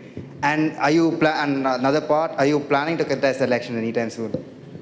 You see now, as an artist, I believe if an actor fails to question, if an artist who's seen by so many people becomes a coward, then he'll be responsible for a society to become coward. And I think it's my responsibility for what I've achieved. And there's no fear in me. There is nothing like other side and this side. It is okay to have differences. It is okay to argue. It is okay to have a debate. But we should realize we both who are having a debate are in a same boat called India. And you can't see to it that we will drown together if we are fighting and if we are not looking into it. It is perfectly okay to have a difference. But then it should be inclusive. It should be an argument. There should be a debate. And it is all our responsibility not to be silent. I understand there are people who are silent for their own reasons, because I believe finally the silence will swallow you. It's better you all speak for your lives, and I feel responsible for your generation, that tomorrow you should not say, what was I doing? And thirdly, you're talking about active politics. In this country, once you're born, you're a citizen, you're already in politics. I need not be in a political party. I have decided I'll not be in any political party. I'll be with the people, I'll be the voice of the people. And as recently a great man said, in politics, it is a battlefield. It is not important whether you win or lose. It is very important that you're in the battlefield. Yeah? Thank you. Next, so Brijesh Patel, Mr. Brijesh Patel. I have a question for you. So could you tell us one of your college memories that shaped your life? Any one of your college memories?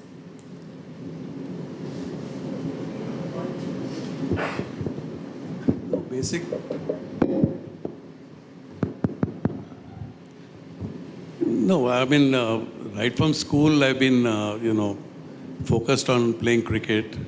And I've set myself some goals that after what age I should be playing for the state schools, the Indian schools, then the national, the state team, and then the national team. So you should set yourself some goals. So, and try and achieve those goals. That's very, very important. And I think the school cricket helped me a lot.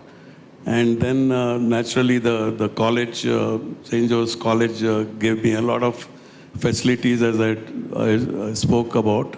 And a lot of match practice was very, very important for us. And that is what they gave us, match practice. And playing for the university was another experience which was there. And we did well in the university, and that's how we got selected for the state team. So I think there are various phases, and you have to set yourself some goals and try and achieve your goals. And nowadays, the fielding levels have been so high now, not like earlier days. And the fitness levels also you need to work on. So that is very important. You've seen all these players are extremely fit, and they're playing, international matches day in and day out, but they're very, very fit. And I think fitness is what is important, and that's what you also have to learn, how to be fit. That is one major aspect. And also the fielding. You can't be a one-dimension player. Earlier it used to be one dimension. Either you're a bowler or a batsman. But now, you need to be a good fielder as well. So I think set yourself goals and work hard on that. Okay. Good afternoon, respected sirs. Firstly, I'd just like to say all of your speeches have left me speechless.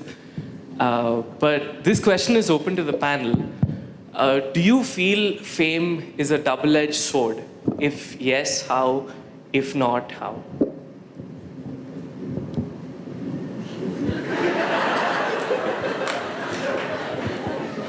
For me, it's a wrong number. I think we were talking about fame, not in my case. I'm talking about the others. I think it comes, one of the aspects that come double-edged sword in the sense that I think there is always pressure to be seen as proper, to be seen as responsible. I think it's only that bit. But I think in the morning while having breakfast also we were discussing that, with Prakash, that fame comes with its own responsibilities and personal sacrifices. But I think they're okay with it. I still say they. Yeah? Now he will answer this. If you take it seriously, it is a problem. I'll tell you a story. I had produced and directed a film, Nanu Nanna Kanasu, and I had come back a long time, years later to Canada, and I was having an audio launch, and I wanted to call a lot of big actors who still in my feeling they were too big to me. So I said, can I call them? So my friend in Canada said, Ena Prakash, I didn't Hanumanta Kana. You are a Hanuman. You don't know your power. I said, good, I don't know. If I know, I'll become a monkey. So it's as simple as that, how you handle fame, how you take it. Somebody says, sir, what is the secret of your energy? You should say, Complan. So in Bombay industry, after the Singham was a big hit, and he said, please, how did you, what was your journey to Bombay? I said, Jet Airways, Indian Airlines. Just make fun of them, stay grounded.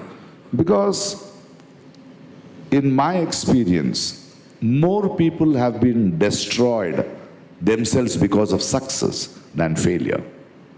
Because it is very difficult to handle it. Because you should not take it seriously. Failure has at least a hunger to more, but success just destroys you. It depends how you handle it. Thank God I have got wonderful friends, great literature, great theatre, and an experience at college level which just kept me grounded. So it is a sword which is in your hands.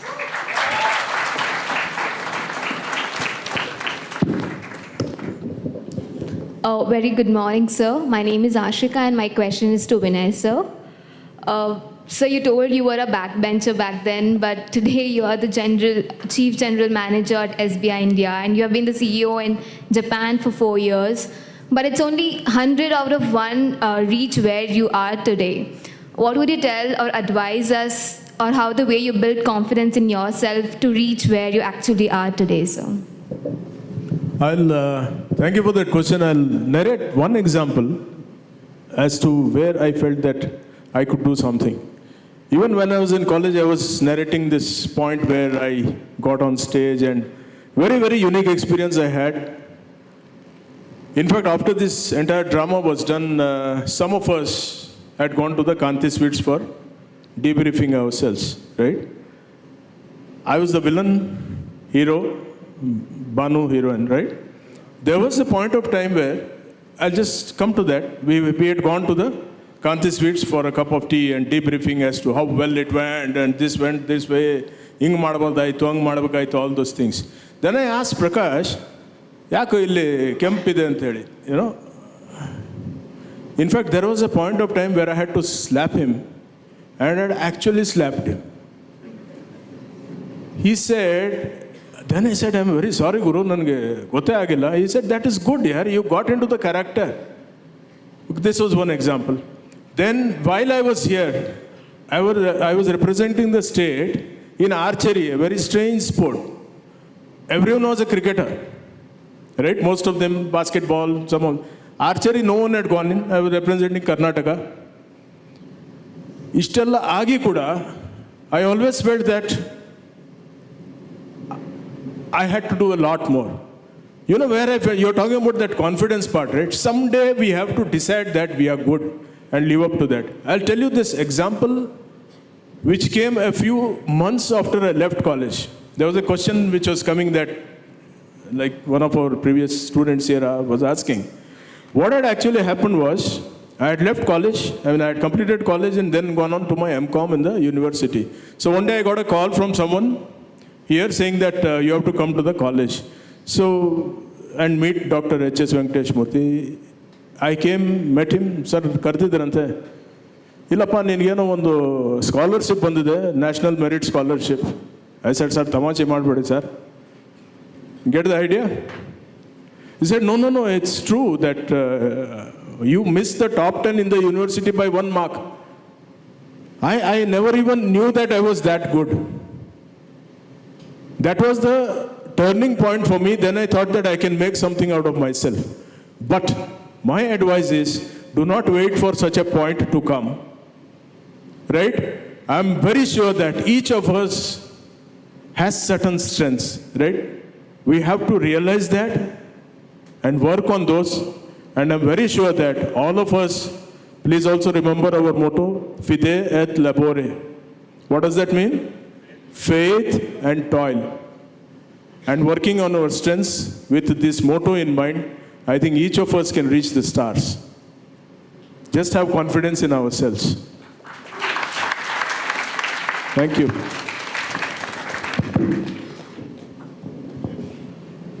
Okay, hi, I have a question for Razak sir. So what are the few other notorious things you and your friends did apart from the gunpowder cigarette? Apart from gunpowder, many things. Because the point is that we were never in class. The notorious things happened outside class and outside the campus. And I heard a few of these and they were talking of shortage of attendance. We never had that problem also. Because we were told, you do not need it here, the attendance is granted, you come back. So that was there. But one thing I will tell you was, unlike most of us and unlike most of you at this age, one problem that we had, or one condition was that you couldn't leave home after dinner, even though you were in college. Now kids are going out, but we had curfew. So wherever you go, you have to come for dinner and then you're not allowed out. This NSS camp story I told you, that actually triggered something, because I wanted to go for the New Year's ball in Bowring Institute. How to go? Not allowed, curfew. My mom was very strict. So I came to college, took a letterhead, typed it saying that there is an NSS camp. That was my admission or departure from home and admission to that. But fortunately, unfortunately, that, post that New Year's ball or whatever that was, there was no place to sleep. So I had to go, at the benches of the hockey stadium, which is not football stadium, which is here just around opposite Garuda Mall. I had to be there. And then I reached home only post 6 o'clock with the milkman and the newspaper guys.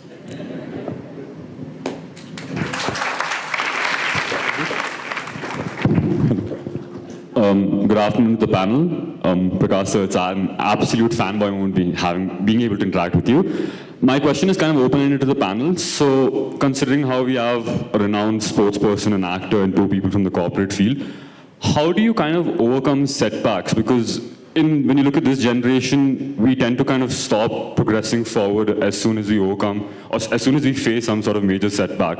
We consider hurdles as obstacles we can't overcome, and we kind of look back at them as some sort of regrets. So, again, if you could possibly share some personal annotations, like how do you overcome such obstacles? That's my question.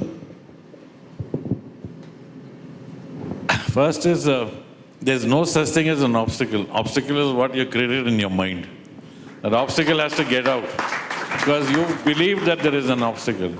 And like someone also already told you, like even Prakash said, there is nothing that is impossible. All are equal, all have that equal opportunity. All we need to do is to grab that opportunity, progress on it, and push your way ahead.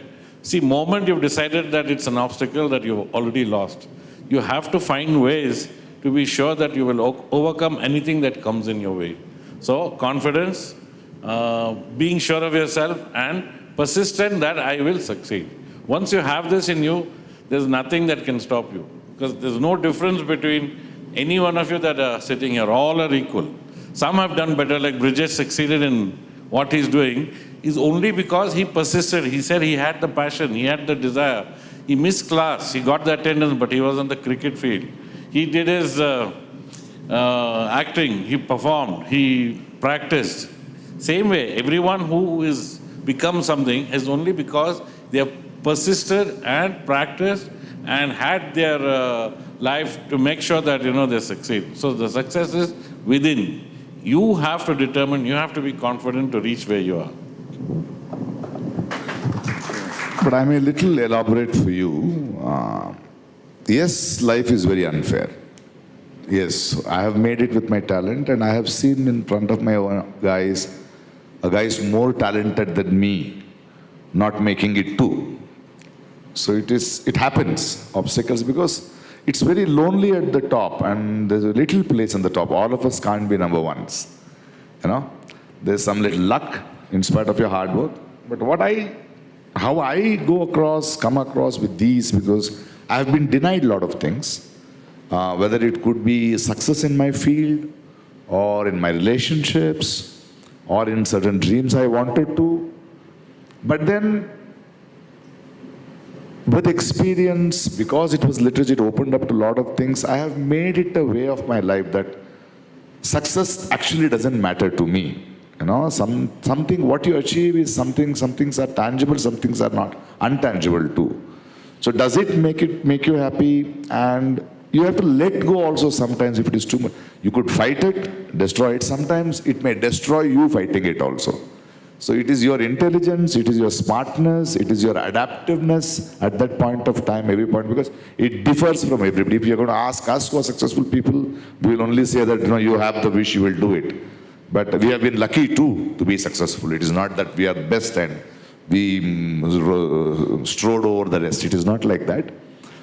Life, if you are focused, if you are confident, if your conscience is clear, it will teach you to adapt, because that is the way nature is, and there is no one single formula for it.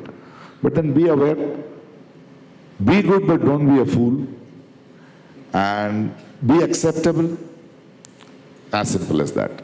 But these sort of things, I mean, I have tried, so many people ask me these questions, and I wanted to be honest. It just happens. It happens because of you. Yeah. We have one final question here. Good afternoon, sir. My name is Vinay. I'm from 1985 batch. This question is for Prakash, sir. You are such a multi-versatile actor and multilingual actor. What is the secret that you perform so well that all of us get engrossed into you in a movie? When we see a movie, I have seen your Bammarilu. I must have seen about, at least the people out here might think I'm crazy. At least I must have seen about 15 to 20 times at home or outside, or when I go to a theater. But I always try to imagine you in college, when GKG sir used to teach us what the English language is really about, like Othello, like so many other things. Did you catch it from there? Or what is this such a great thing that, multi-versatile actor in all languages?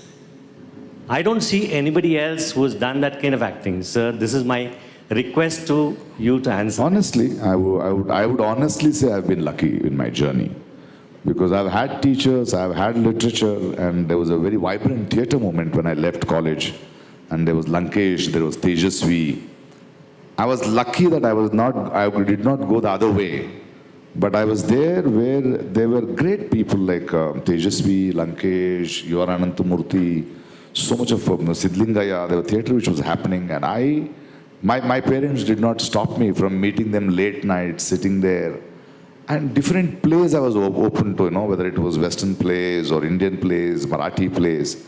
See, all that enriched me from within. And as I went to other languages, I realized, because I had learned my mother tongue. See, language is just a sound. It is beautiful because of what it is pregnant with. So if you have enriched yourself, whatever language you speak will become beautiful, because it is going to deliver that perception, deliver that understanding, deliver that commitment. And I think in my career, yes, there has been a talent, yes, there was a hunger. At the same time, compared to a lot of my co-actors, I think I've been very blessed to have filmmakers like Maniratnam, K. Balachandar, film like Kanjivaram, and different language people when they accept me. See, what happens is when an actor works and when there is an applause and love, it gives you a double confidence. You may be a great actor, and if it is not there, you feel inferior. So that didn't happen. So over the years, the love from the people and the right company which I chose or sometimes I accidentally stepped into. There's so many factors which has made all this thing happen, and over the years I have been very serious. I'm a student of acting, student of languages. I know Tamil literature, I know Telugu literature, I love them. So all those things probably came into it. And whenever I have experimented with certain things, the amount of love and respect I got from the people in the audience said I was on the right path. And it happens to very few people, and I've been lucky. Thank you. I have a question to all the awardees present here. Though I know Vinay and Prakash very well, also I know Brijesh also very well because I work very closely with him in the Cricket Association. And of course, Razak, I know about your company also. Sir, what I want from each of the awardees is, of course, whatever you tell me, I don't think I would like to achieve anything further.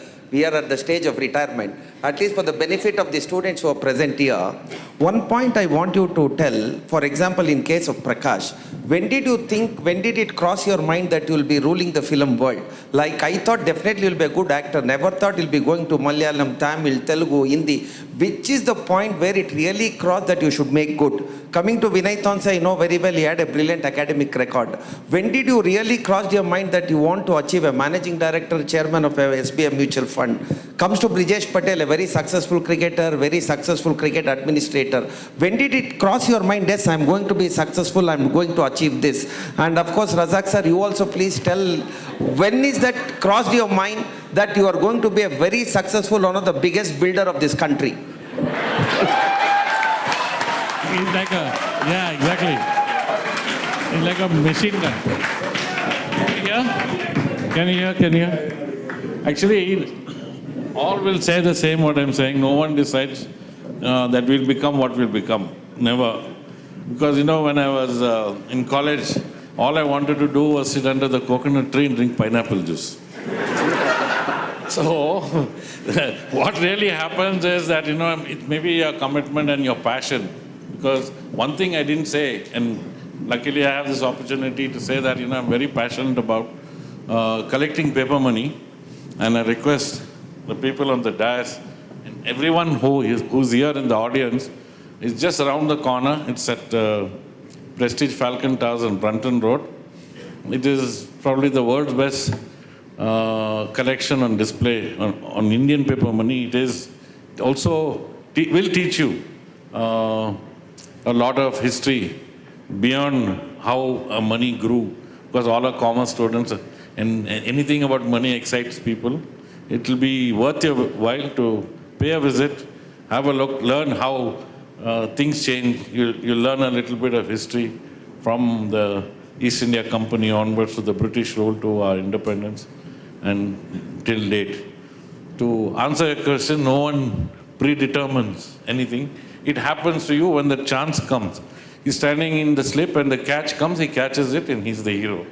And the guy is out. He's not sure before going to field that he will stand in the slips and get a catch. So it's the same way.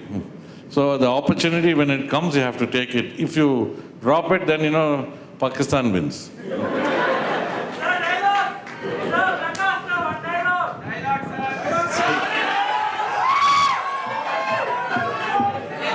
Payment. I'm a very professional actor. I'm a very professional actor. Chalo, I love you, Chalo.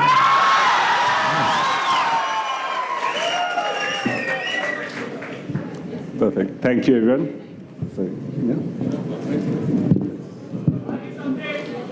Thank you, sir. Okay, I think we've got one final question from the alumni over here. And then after that, we will close. Sorry.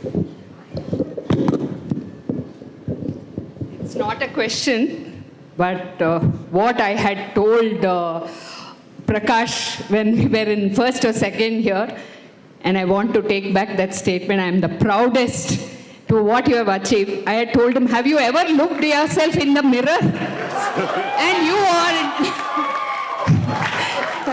I told him, why don't you, take studies seriously? I should have answered that then, because I was busy looking at her.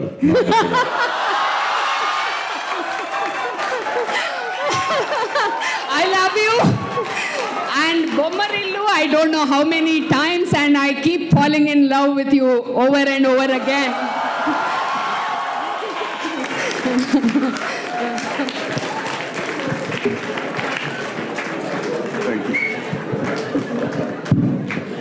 I have had the opportunity of working very closely with Prakash and then my good friend Vinay Tonsey. Two qualities. I was the secretary of the Kannada Sangha and Prakash Raj was the vice president. So, I've always had a fear of speaking in Kannada. Then I told Prakash, I don't think I'll be able to be your secretary. He said, don't worry, I'll script the whole vote of thanks to you and give it to you, just read it out. Very helpful person, and I've seen that success streak in him right since college. And when I've been tracking him for the last maybe 30 years, and every movie is excelled. And we're very happy and proud about Prakash Raj achieving such laurels. We're all really happy about Prakash Raj doing extremely well. Of course, Vinay, very shortly, we are sure he'll become the chairman of State Bank of India, one of the biggest banks in the country. We wish him all the best. He was also active in Kannada Sangha.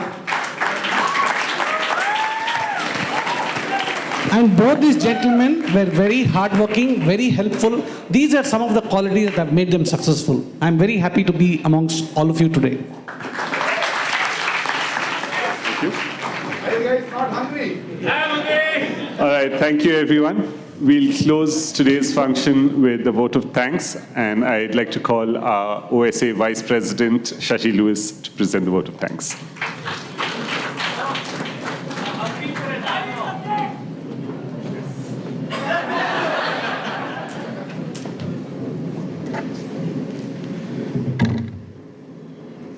A very good afternoon to you all. On behalf of the OSA, I would like to propose the vote of thanks. We are extremely grateful to Father Charles Lasrado, SJ, and the SJCC management for giving us the opportunity to host the 3rd edition of the Magis Awards. I'd also like to thank the Students' Council for helping with all the arrangements today.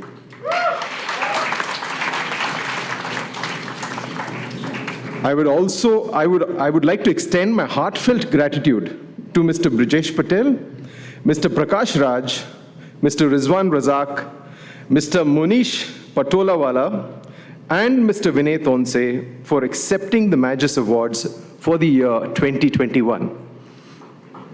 And Ms. Aditi Patel for being here with us. To the students, thank you for being here. Lastly, I would like to thank our president, Mr. Chetan Venugopal, also the head of the Magis Committee, and the entire Old Students Association for organizing this event. Thank you.